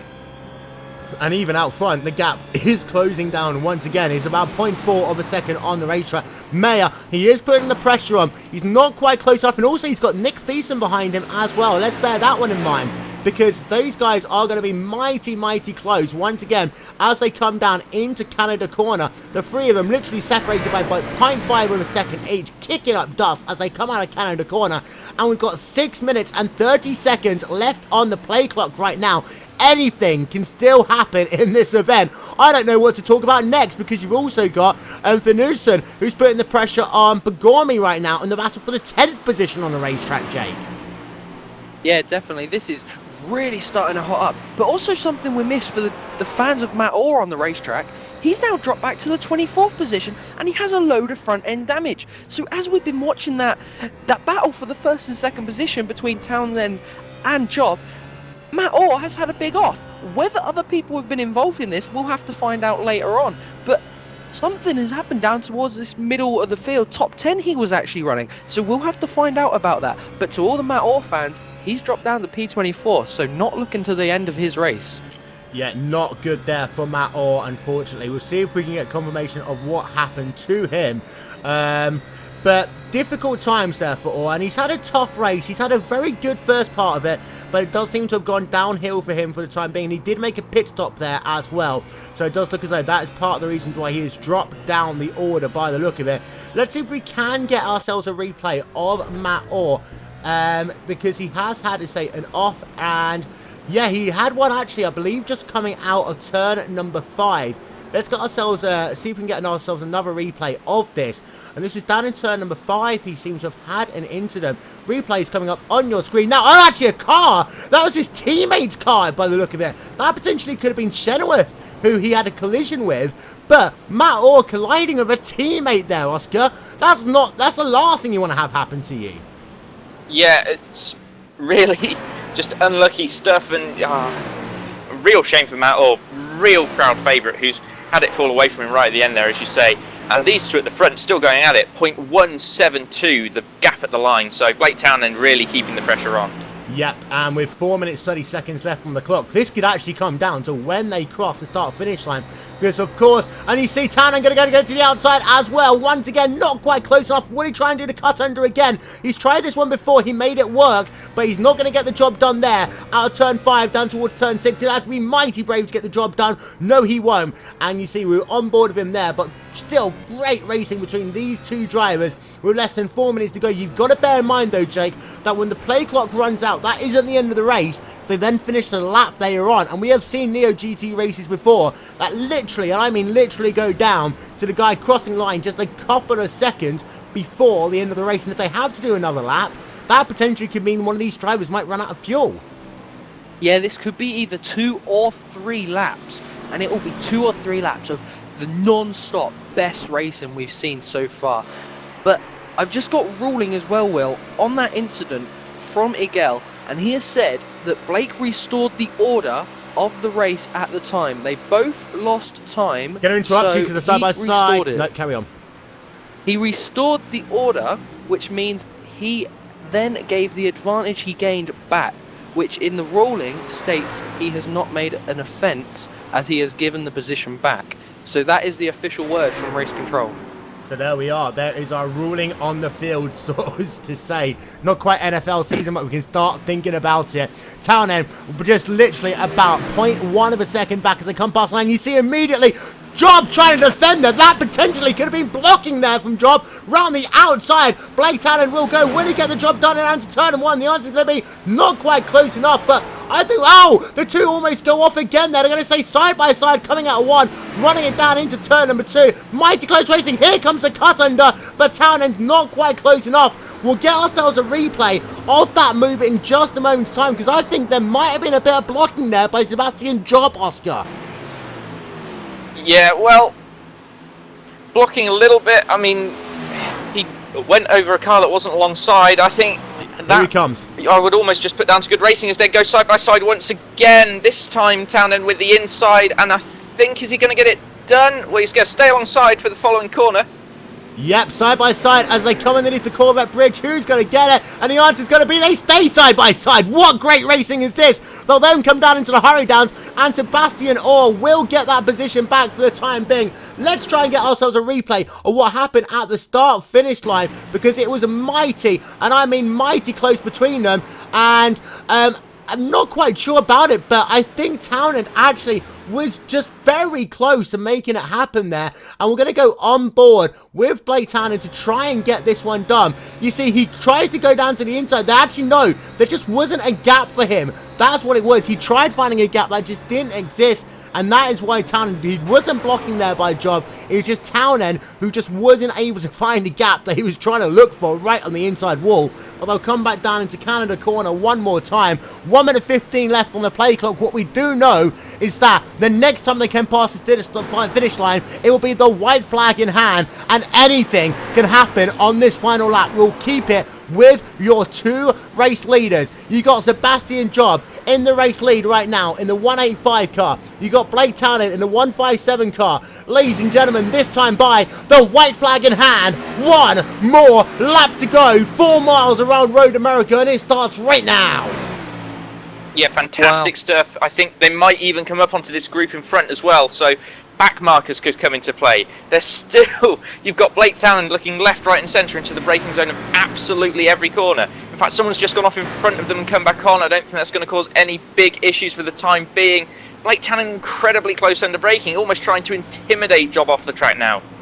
Yeah, on Definitely. board. I've just been worded though that Sebastian Job has not got enough fuel to make it to the end of this race. He has not got enough fuel for this. Oh, that was We almost would a say huge crash there. Sorry, a car is out of fuel, running themselves down. We did see that. That almost a huge crash with Townend and Sebastian Job. So Job has fuel issues. We saw another car with fuel issues. When will Job run out? Down underneath the Corvette bridge. Here comes Blake Townend for the race lead. And they're going to stay side by side out the corner once again. It will be Job who has the inside lines to come down into the hurry down, say touch.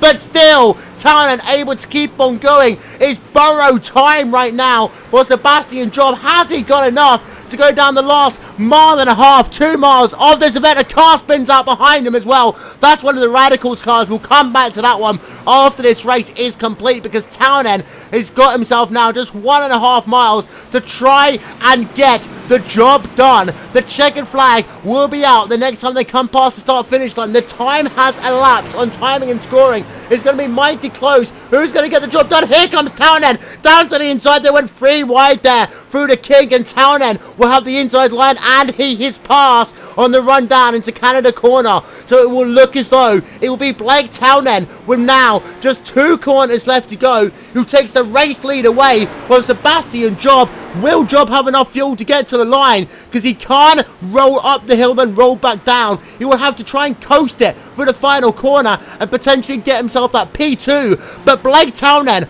on the final lap is able to get victory here at Road America. And what a way for the young British driver to do it. Blake Townend is the winner. Oh, a huge, big crash there behind him.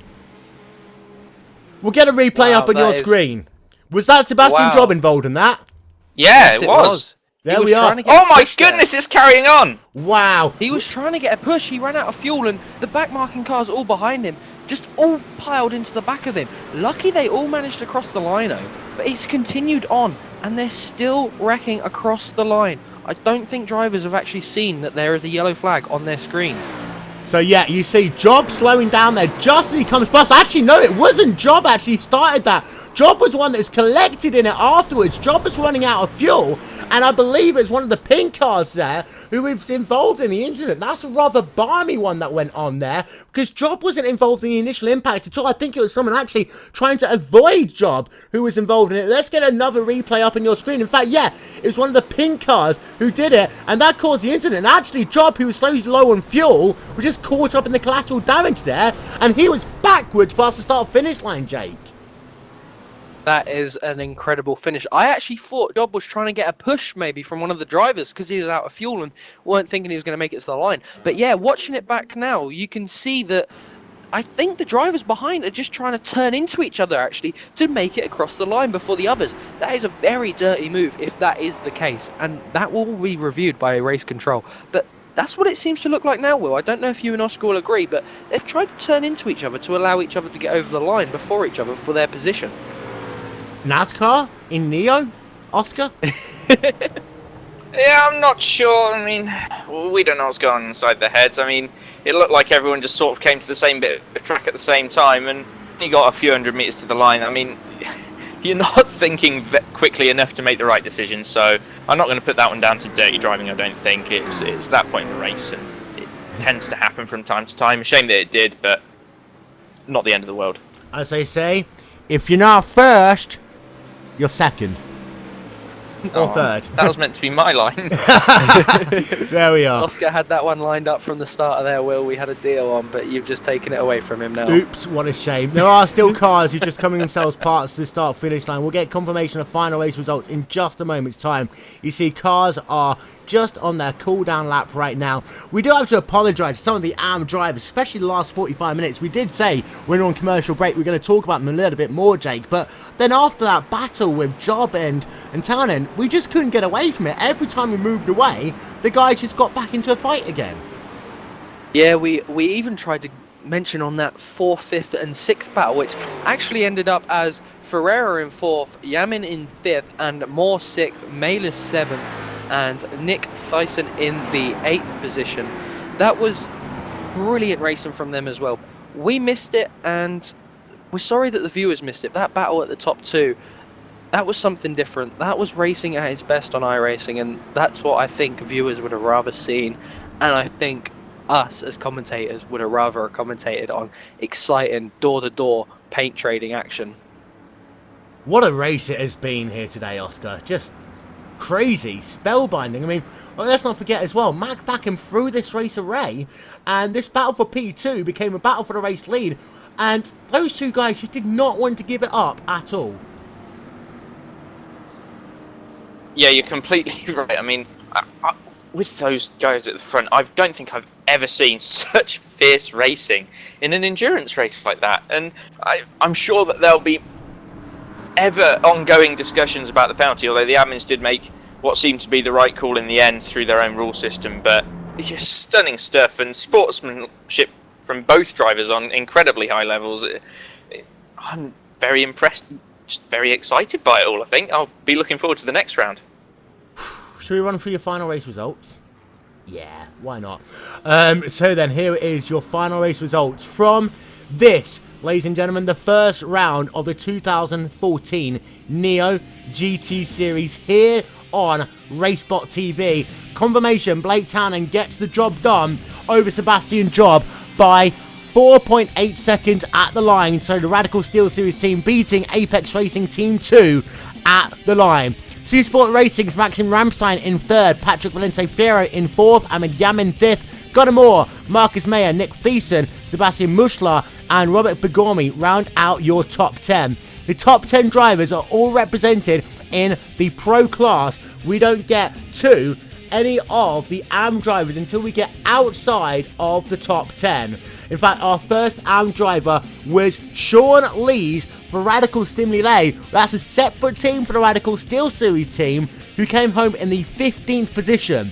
Anders Dahl was 11th. 12th place was Trevor Johnson. 13th, Mike Van Newsom. We've got Sean Lees actually classified in the 14th position at the line. That was what happened at the end of the race. Timo Vors is in the 14th position for Talk Freak Racing. Then Ben Tusting was 2nd place in the AM class. Rob Cost 3rd in the AM class. Edvard Hoffman in the AM class was 4th. And then 5th in the AM class was Tom Stanley. Steve Hobbs came 20th overall. The rest of the results up on your screen momentarily. Some big drivers was involved in battles there here today. We're going to have to talk about it so much in our post. Shut up, I'm doing a results show right now. And they come in and they start talking to me. Rest results is up on your screen. We will step aside for just a moment, and we'll be then right back with post-race interviews from this, the first of the Neo GT event, which is of course exclusively live on RaceSpot TV. We'll be right back in just one moment's time.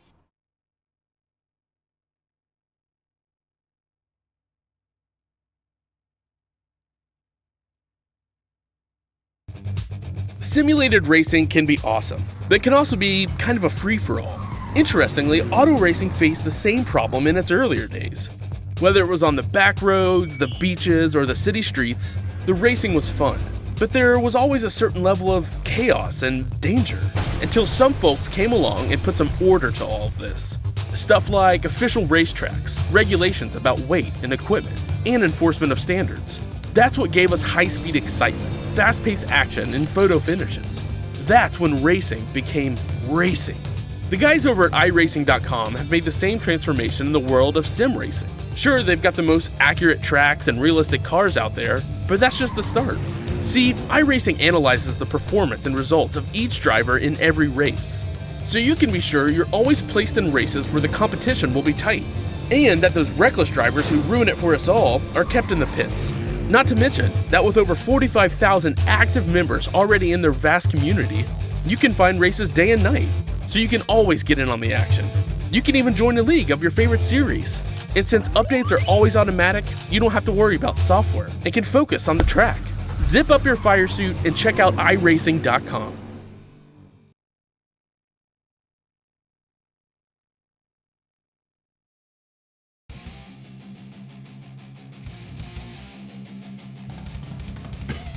Well, ladies and gentlemen, welcome back to the Neo GT post-race show from Road America, and what a race we have brought to you here today. Mac Backham led at the start of the race. He had a moment and he hurt his chances of winning And then for the last hour, we had a great battle between Sebastian Job and Blake Townend. However, it was the Radicals Steel Series driver who's able to claim victory here at Road America as he starts his championship campaign for that Radicals team. And we'd like to welcome into the commentary booth Mr. Blake Townend. What a result you have had here today, claiming victory for the Radicals organisation. Hello, and yeah, it was a very hard race. And once, to begin with, Matt got by me, and then I tried to save him some fuel. That kind of worked. Managed to stay out a lap longer than both Mac and Sebastian. And then I noticed Mac had a 13-second lead after I came out of the pits, and that seemed to just increase. And I think by then I thought it would be pretty hard to get the win. And it was going to be about for second, but then Mac had his moment in turn 5, I believe, and that ruined his chances, sadly. And then, yeah, it was it was a great battle with Sebastian. And towards the end, I got alongside him, entering turn 1. I moved over to the left, and I didn't realise that I just didn't give him enough room, and we just rubbed. I checked the replay, and that's all it took, just a small rub. And yeah, that kind of that was a shame really, because up until then it was a great scrap, and it's nice to win, but under the circumstances, yeah, it could have been a bit better, to be honest. And then I let him by, and and then I tried to get by him again, and we went 3 wide down the back straight. I thought that was going to end in tears, but managed to get by both Sebastian and the back marker, and crossed the finish line in first place. It was a crazy race, and of course you were right there with Job all race long, and it did seem to be that you had some trouble getting past him. How difficult was it to find that gap the first time, of course, down into turn number 2, and then also the other times when you seemed to have the inside lining down into turn 5, he would just come right back on the outside of you into 6? Yeah, I mean, towards the end, believe it or not, it does take maybe 10 or so minutes just to try and see where to pass, and just to build the momentum up and get a good run. And you try going around the outside if Sebastian's on the inside, and try and get the cutback. That's what I was trying to do, but being on one screen, it's very hard to see out of the car when you have someone in front of you anyway, and you can't really see much out of it on one screen. So that in itself was a challenge. So I couldn't quite get the cutbacks. Plus, I think Sebastian must have been running short gear because I was running tall, so he would have had much better exits than myself. So I mean, that was quite frustrating. But then eventually got it done. Well, great win for the Radicals organisation. Anyone who you'd like to say thank you to? Just the whole team. We've worked really hard as a whole team, testing the car, finding setup strategies, and I'd like to thank our sponsors as well. So yeah, I look forward to Silverstone, and I hope they will be just as quick.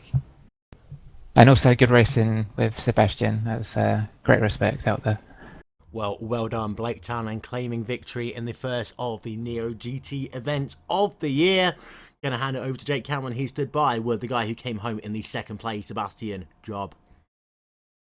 Well, Sebastian, great race from your behalf. You obviously picked the lead up there after that incident with Mac Bachmann. And did you think you could take the race win from the end there, or did you think Blake was always going to be over the back of you? It was a pretty tough race. I knew that fuel was going to be close, so once that point came, it was really just see how long I could hold on, not let him past, and well, it went for a while to the last lap, but it was just so much fun, really close racing. And once I saw Mac spin off, well, crash, I thought, oh, I could get a win here. Once I saw him go ahead, I just thought, no way. He was pulling half second a lap on us. He was flying. So I decided to go for second, but he had an instant, and I really thought I could get a win. Well, you also made that ground up in the pit stops as well. You actually leaped Blake and came out 2 seconds in front of him. But we saw that gap decrease down to about a second after you made that little mistake. Was that pressure getting to you, or was it just general setup errors, maybe a driver error? Blake will know I have a tendency to probably crack under pressure a bit, but no, I didn't think I made a whole lot of mistakes. Blake seems a lot quicker on the heavy fueled new tyres, whereas I was just constantly slower. And I was pretty lucky actually at the start of the race. I got to stick with him in the draft, but in clean air he was just so much quicker at the start, and then I gradually started getting up to pace. We did also hear rumours towards the end of the race you were starting to run a little low on fuel and you weren't going to be able to make it on that final lap because you hadn't anticipated us running that extra lap. You thought we were going to finish a lap before. So coming to the end, we did see you slow up. Were you actually out of fuel? I did when I crossed the line. I crossed the line for the final lap and I was on 0.9 estimated lap, so I knew I wasn't going to finish in first. So I wasn't really overly aggressive on. Well, I tried to stick out as long as I could, but once we got to the kink, I definitely didn't bother. It was too risky to try and keep it when we were like that close together. And then when I came over the line, it started spluttering, which is quite annoying. But I knew I wasn't going to get it anyway, so I wasn't too bothered. One thing we have to talk about really is that accident between you and Blake going into turn one. You pulled up to the outside of him and it seemed like there was the slightest of contact which sent you out into the gravel. Talk us through coming up to turn one. Talk us through your moves and into the accident. Yeah, I came to turn one. I put it around the outside because I thought I could try and stick it there, but well, it didn't work out. But we both pretty much held our lines, but I think Blake may have just slightly drifted over. He wouldn't have noticed, I doubt, so he couldn't have helped it. Just a little touch pushed me onto the grass and insta spin pretty much. But it was a pretty fun batter. Yeah, great sportsmanship from Blake as well to allow you back through. But congratulations on your second place, and we'll hope to see you back in 3 weeks' time at Silverstone. Thank you. Well, plenty more drivers to talk to here today. We're going to start by talking with the winner of the AM class, and that is Sean Lees. Now, Sean, been a busy old race for you here today. Hello, Will. Hello, Jake. Yeah, very, very busy. Nearly blew it, man. Well, take us through what happened when you nearly did blow it to start. Well, taking full fuel and all two pit stops didn't help. And coming out and then realising I was about 8 seconds behind the leader. Well, it's one of those things as well. Strategy is always so important in this series. Just how difficult was it for you here today to just keep everything together, knowing so much things were going on? And of course, you're not just racing for yourself, you're also racing for a teammate as well. Yeah, that's it. And I know Mac was out, so it was all up me to bring home the points. So yeah, I had to pull out about 15 minutes of qualifying session there. Managed to get up with him, and then had a 3-lap fight then, and I was sweating after that, I'm telling you. Well, you're sweating, but you're able to claim the first ever AM class victory in the Neo GT series. How valuable do you think it is having the pro and the AM drivers separated here, but then also the collaborative effort of them having to work together in some ways as a unit in order to maximise their championship potential? Yeah, it's definitely been a team effort between the two teams to get the setup, as Blake said earlier. And then me and Rob, to be honest, have been pushing them faster and faster because they don't want us catching them up. Well, great job for you winning the AM class. Anyone you'd like to say thank you to at all?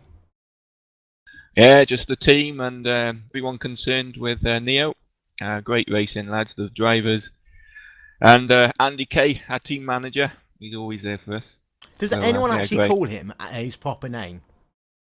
Do you know his proper name? Andy... Cherry cake. Creastator, isn't it? Yeah. Silence. No one knows. We'll call Well, him... I had a crack. Yeah. We call him the stocking filler, to be fair. Okay, we're not going to find out more about that one. This is a family show after all.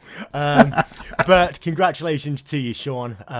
Is there anyone else you want to say thank you to? Yeah, the broadcasting team. Yeah, great. Thank you. Look forward to watching it later. Now we suck. But congratulations, Sean, claiming the first ever AM victory. Now we're going to have a bit of a chat. In fact, we're going to have Jake have a chat with the guy who was involved in that last lap incident coming past the start-finish line, Elliot Hoffman. Yeah, Elliot, what happened there at the end, really? We saw that big incident on the start-finish straight with, obviously, our second-place driver, Sebastian, involved. What went through there? Yeah, I take a lot of responsibility for that. What ended up happening is I realized I couldn't make it another lap and decided that I would just fall back behind the leaders so I could actually take the checkered. The problem was third place in the AM class came up a lot quicker than I expected. So we come out of the last turn and there's a big group of us now with a lap car in front of me and in front of third place behind me. I move right to try and use the lap car as a pick to keep third place behind me. But what ended up happening is I moved too far right and clipped that little patch of grass by the pit wall. That got me loose, bounced me back into the wall, which eventually shot me back across the track when everything else collected on the left. Well, we definitely saw interesting carnage after that, because somehow Sebastian managed to go flying into the air and flipping over the line. He finished actually on his roof, coming backwards. So it's definitely a big one, and it kept happening as well. People weren't respecting them yellow flags, really, as the incident was happening and calming down. Yeah, there was that to an extent, and also we're right at the top of a relatively blind hill. So it's the last lap, you're going for every position you can. I'm pretty sure I got punted across the finish line as well, which I'm extremely happy with a fourth place finish, all things considered. Yeah, definitely, you must be. Especially when you come up that hill, though, you run out of fuel coming up there. You're just going to roll all the way back down, so lucky to get over the top. So congratulations with your fourth place, and I'll hand you back over to Will now, who I think is with our second in the amateur class. I'm going to talk to whoever I want to talk to be fair. We will talk about the implications of that last lap incident on the Clean X Award just a couple of minutes' time. We'll talk with Agnes Sanford about that. We are going to, however, first of all, talk to potentially the most famous person in this race. No disrespect to the other drivers, but hello, Mr. Empty Box, Mr. Matthew Orr. How are you? Wonderful. How about yourself, Will? Not too bad. It's been a crazy race for you here today. You've had some ups, you've had some downs, you had a little bit of damage, you had a crash. It all went wrong for you, and right in some ways. Oh yeah, it was. I mean, the start of the race, I just kind of got stuck back in the AM class traffic, and it was a little bit of a mess. But we worked our way through, and once we got to the pit stops, it was a great race until the last 10-15 minutes there. Now take us through what happened with that incident. Oh, we were just heading down into turn 5, and Tim Olson, my teammate, he was out there in front of me. I had, two guys, and Timo back there like 2 seconds behind. So we had a really great battle going on, and I'm like, what, Tim, can I get through here? Make sure that I don't get held up, because if I get held up, I'm gonna get eaten by these guys who are really fast. And I guess he just put a wheel in the grass and no brakes and right into me. Well, all things considered, you brought the car home in some ways, but not the result you were after for, and of course not the result that the team was after for in some ways as well. Of course, your teammate Randy Shenworth had to start from the rear of the field after missing qualifying. So is it a race to forget, or is there anything you can take forward positively to Silverstone like we go to in 3 weeks' time? Well, I think on the plus side, at least from my perspective, I mean, the race went absolutely flawlessly until the last 15 minutes. I did everything that I needed to do, and we were running in a really good position. And it's always kind of one of those things where you always wonder at the beginning of the season, where are you going to filter out, what kind of speed do you have, what's the competition going to be like, and it went pretty smoothly, really.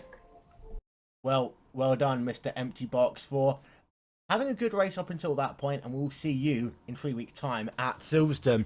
Now, the next driver we're going to talk to, because he was talking over me in the broadcast, he has to interview himself. Rob Cuss, off you go. Hey up, how are we doing? I'll just speak to Jake if that's all right. Jake, I'll speak to her. He can interview me. Great race from your perspective, though, Rob. You had a little Really? off earlier on in that race, Two. though, which 2 offs. Maybe we missed one. Then You missed the last one where Ben got through, didn't you?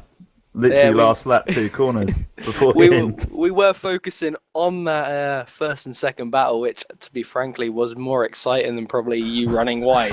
Well, no, funny enough, they were just in front, so you would have seen it in the background.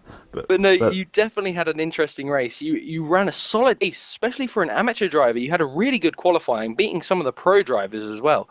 So, do you take that pace forward for the rest of your season with Neo, or do you now think, I want to beat the AM drivers? And I just need to get points for the team, me and Blake are now 67 points clear of second place, so we just need to keep on that. As an AM driver, it's just a supporting role really, so get as many points as I can. Yeah, if I get a podium, great, but if not, I get as many points as possible, because Blake's the speed in the team, so I'm just like the stocking filler of the team. We heard Igel earlier on in the stream said that the pro driver are really a mentor for the amateur driver. Is that really something Blake's doing with you? Is it? Is he mentoring you with the setups, maybe helping you out and giving you these little bits and tips of advice? You make some bacon sandwiches and occasionally some cakes. Yeah, exactly. But no, Blake only lives 2 miles from me, so he has been round. To be fair, we did do a private session and stuff where he helped me out. Look, we don't want to know about your private sessions, okay? Blake just because you're jealous. I mean, we can invite you next time if you want. Yeah, are you actually going to turn up the next time, though? This is a little thing, by the way, that I came all the way down to Milton Keynes, not to go to an NFL parade, but in fact just to go and meet Blake Townend and Rob Cuss. And Rob didn't even bother to show up. We had lovely dinner though. We did, it was amazing. Rob, I think you should interview Ben now, because he finished second. Not a bad idea, you know. It's more important than you, though, Rob. No, congrats on second, Ben.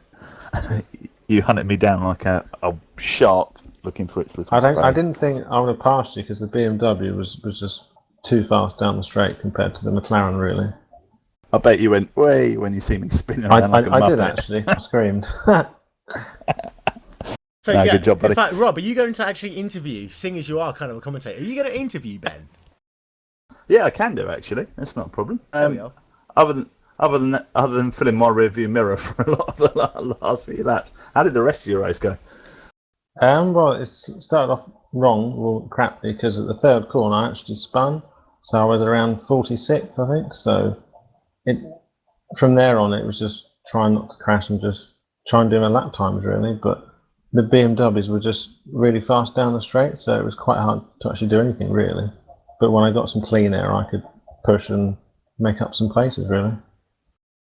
Yeah, the McLaren looked like it had a lot of corner speed over the BMW through certain corners. How did the wind affect your car? Because obviously the BMW is quite a tall car, whereas the McLaren's a little bit more aerodynamic, flatter, I would say. Whereas the BMW is a bit more like a bus on the rear, so kind of we get a little loose quite easy. I don't know how it affected you guys in the McLarens. For me, I don't know. It didn't. The wind, I could see it was slowed down the straight, but cornering speed, I found the McLaren was understeering, and when the kink, I could see the BMWs were taking it flat, but I was having to lift in the McLaren because the front just kept pushing all the time. So I think the BMW is the superior car, really, I have to say. But it's just a shame that the whole grid is full of BMW, so, spectator-wise, if you're looking at it, it's a bit, I would say, boring in that sense, really. Yeah, I guess so. Anders is pretty quick in the McLaren as well. I don't know, you're quick. I guess it's consistency though. Whatever you can drive, durability will put you somewhere. You're good in the McLaren, obviously. But the main thing I had in qualifying, I set a faster time, but as my connection was a bit dodgy, it didn't actually count. So I would have been I would have been further up, which is a shame. That's unfortunate. But anyone you want to say thanks to? Teammates, that sort of thing? Do you practice together that, or do you just chill out and drive? Well, I said thanks because you're always trying to see if they found any tweaks or what we can do to the car really and stuff like that. But with the McLaren, in the end, you can try everything, and nothing will cure what you want to cure. Fair enough. Over to you, Will, I guess. There we are. Thank you very much, Ben. And thank you very much, Rob, for actually doing some commentary work for once. It's been a while since you've done so, so I'd like to have a little bit of a dig at you. We've got a couple of more people we're going to talk to before we go off air, and also don't forget as well, we will announce the winner of the Clean X Award before we go off air as well. We're going to start by talking with... We'll talk with Randy Chenoweth. Randy, how many times did you get a phone call telling you to wake up here today? Okay, so it wasn't just you, it was also my teammate John Fuller. I woke up 10 minutes before the race. When I checked my phone, I had 24 missed phone calls. And, of course, you actually had some implementations for the broadcast, because you were due to do an onboard stream for us. However, we had to start without you, so you couldn't do it. That's exactly what happened, my friend. But it's okay, I missed the started from the back, so you didn't miss anything too exciting anyways.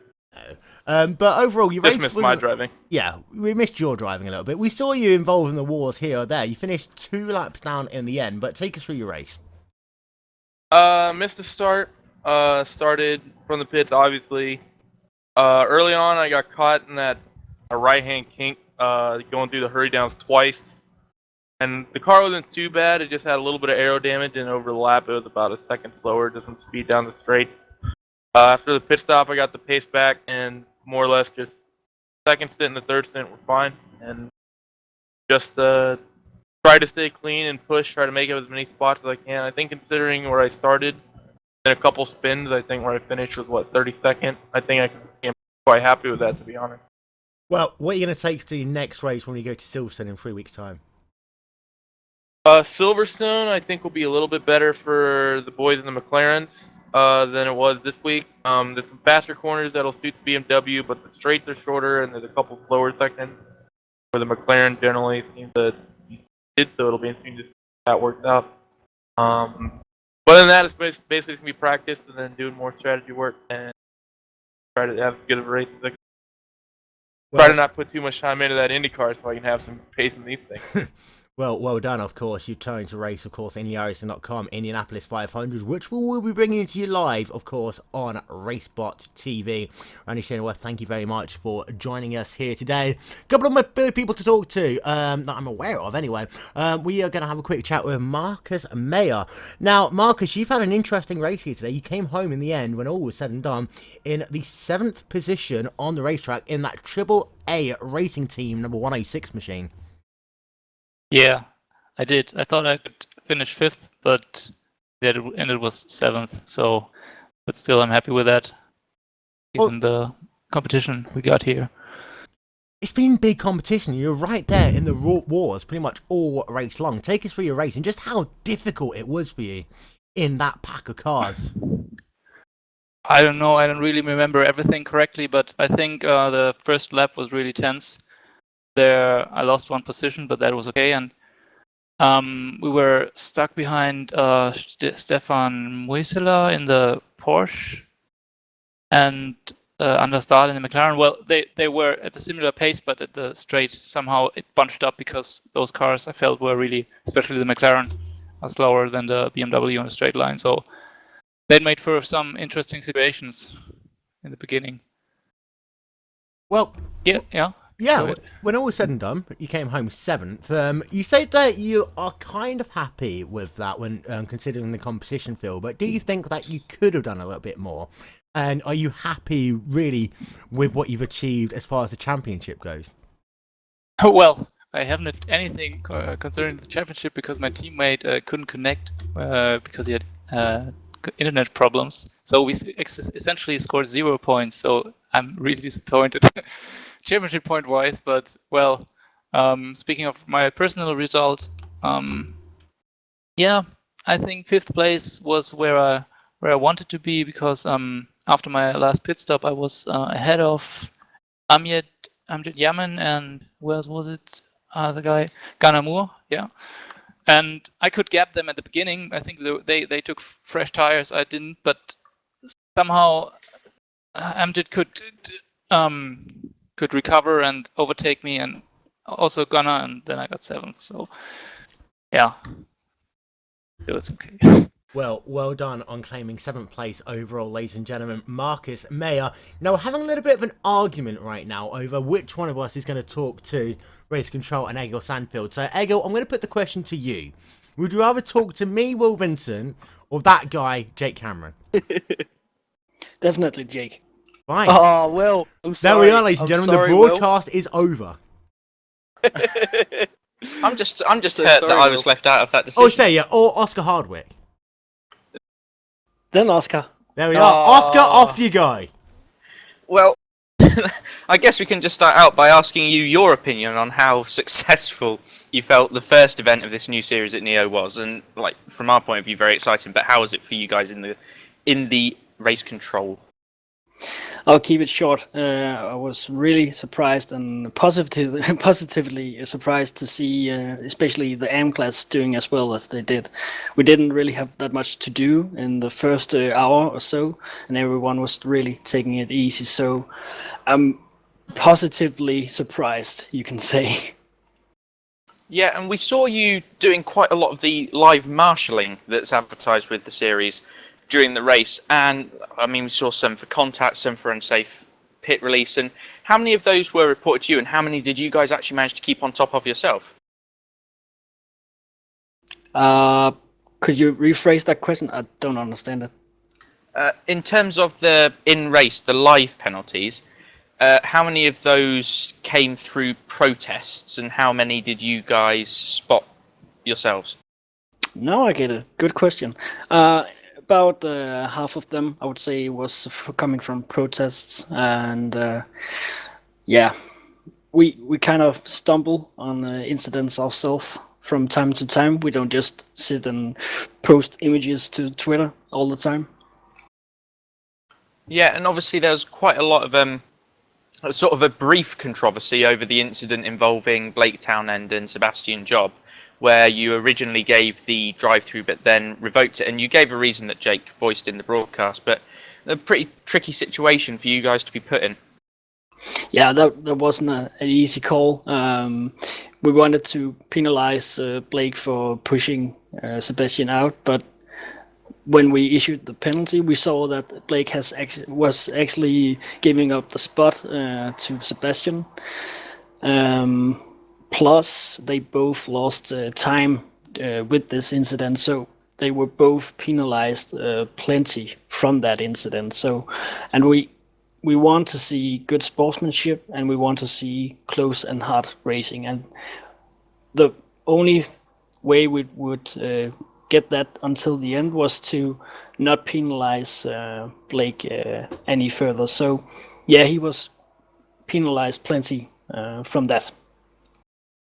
Yeah, well, I mean, in the end, the decision that you made certainly provided us, the commentary team, and, of course, the viewers, just fantastic racing, and it was brilliant to watch and a brilliant event all round. So much going on and so much for us to keep up with. So, I mean, congratulations to you guys on running another stunning event, and here's to hoping that the rest of the league goes the same way. But first, we need to get our Kleenex out. Yeah, we do. No, we don't want to know what you're doing, Matt. Not for that reason, though, Will. No. Every race, of course, in the Neo GT series, they give out a Kleenex award, which goes to the driver with the least number of incidents. Now, before we actually get to who won the Kleenex award, did the last lap melee affect that at all? No, it didn't. I will keep it short as well. The winner for the Kleenex award is the one who does least incidents and brings his car home in the topmost position. And this time, with racing in 2.5 hours, this guy only did one incident in the entire race. So he was really, really driving safe. And it was? Drumroll, it was Maxim Ramstein coming home in 3rd position in the Pro class with only one incident. So he gets the Kleenex award and 10 cold iRacing cash dollars as well. Which he can use to buy actual Kleenex if he... Actually, no, he can't because they're iRacing dollars. There we are.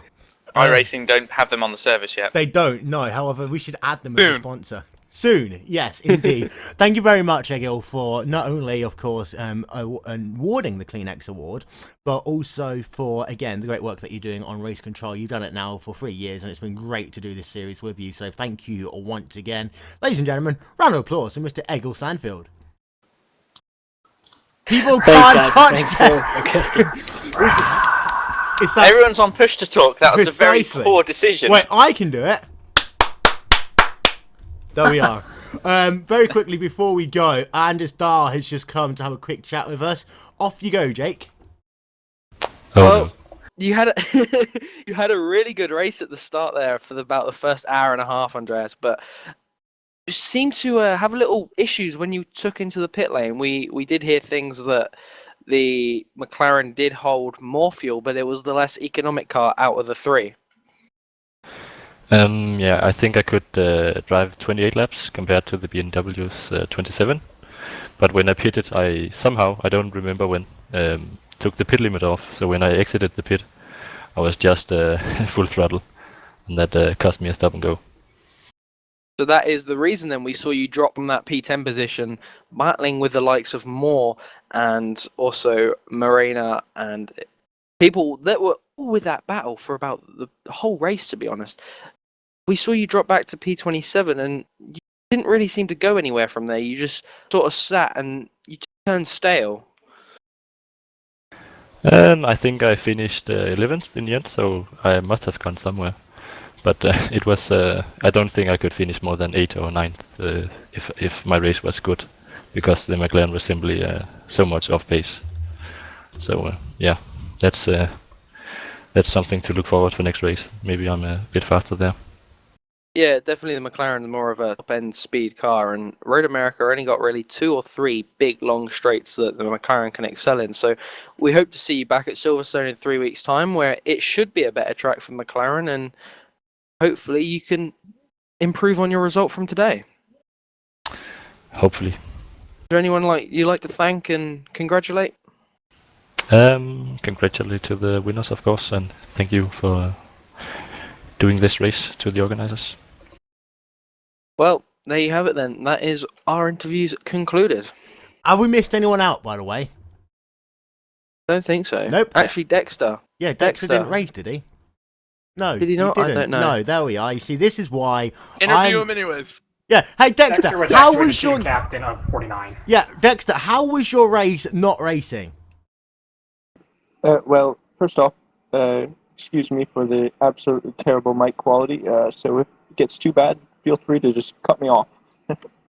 Okay. But yeah, it was sort of a long day because this weekend I suddenly realized, oh, I need a paint scheme for us, and then my computer decided to not work, and so I was up at 2 a.m. last night working on a paint scheme, and wound up not being able to fall asleep after that, so I'm going on about 30 hours strong right now, so yippee. Wow. Will we see you in 3 weeks' time at Silverstone? Not sure whether it's going to be me or Elliot, but it'll be one of the two of us for each of the final 2 races. Well, we will possibly see you in 3 weeks' time at Silverstone. So, thank you very much, Mr. Dexter Castro, for talking to us. Final thoughts, we'll start with you first. Oscar. Well, positively surprised. I mean, this is only my second stint doing any commentary with you guys at RaceSpot and on iRacing, and just fantastic stuff. I mean, the racing was real top quality, as was the admin work. I mean, it's always a pleasure when you have the live admin going on, so just fantastic spectacle, great show, and we actually had stuff to talk about for the whole 2.5 hours, so I'm just hoping that it carries on this way. Jake? Well, incredible racing. You've praised every single one of them drivers. We had, nearly no incidents. The only incident we really had was towards the end of the race there, which was a big accident, really. So you got to say the drivers were really, really clean. As we just heard the CleanX Award be given out, and the driver only had 1 penalty, well, 1 incident. So that is quite incredible. You'd normally think in a 2.5 hour race, drivers would have more than 1 incident. But I really think the championships are going to be something to watch. Blake Townsend, the Radicals, and then you obviously got Rob Kuss in the AM series, Sebastian Job in the Apex Racing team. It's going to be really tight at the top of that championship, and maybe if drivers can get their amateur driver on par with their pro, we could have a real big fight in our last 2 rounds.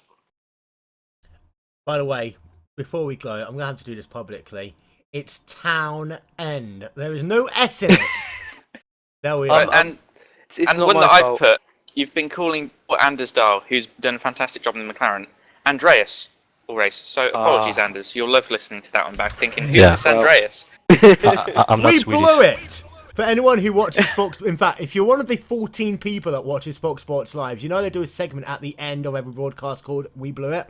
Next race, we're going to have our own segment. It will be amazing. We're going to need one by that point. We really will. The question is, did you guys talk about aero balance? No, we didn't. Yes. Yes, we I did. We did. I did, and I did it well. Ish. For those of you who don't need didn't you, watch Randy. the IndyCar race in Indianapolis yesterday, that's what they were talking about the entire race. But for us, it is time to go. What a race we have seen in the Neo GT series today.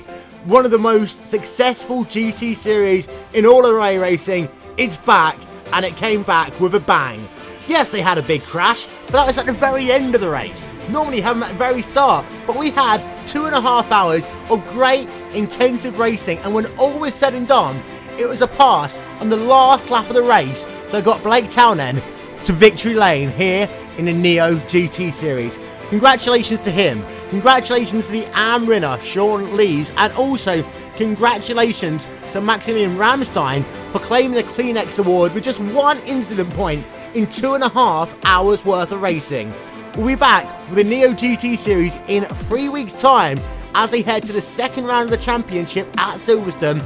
And don't forget, 13 days' time, 2 weeks on Saturday, it will be a Super Saturday here on RaceSpotTV. We start with the iRacing.com World Championship Grand Prix Series at Virginia International Raceway.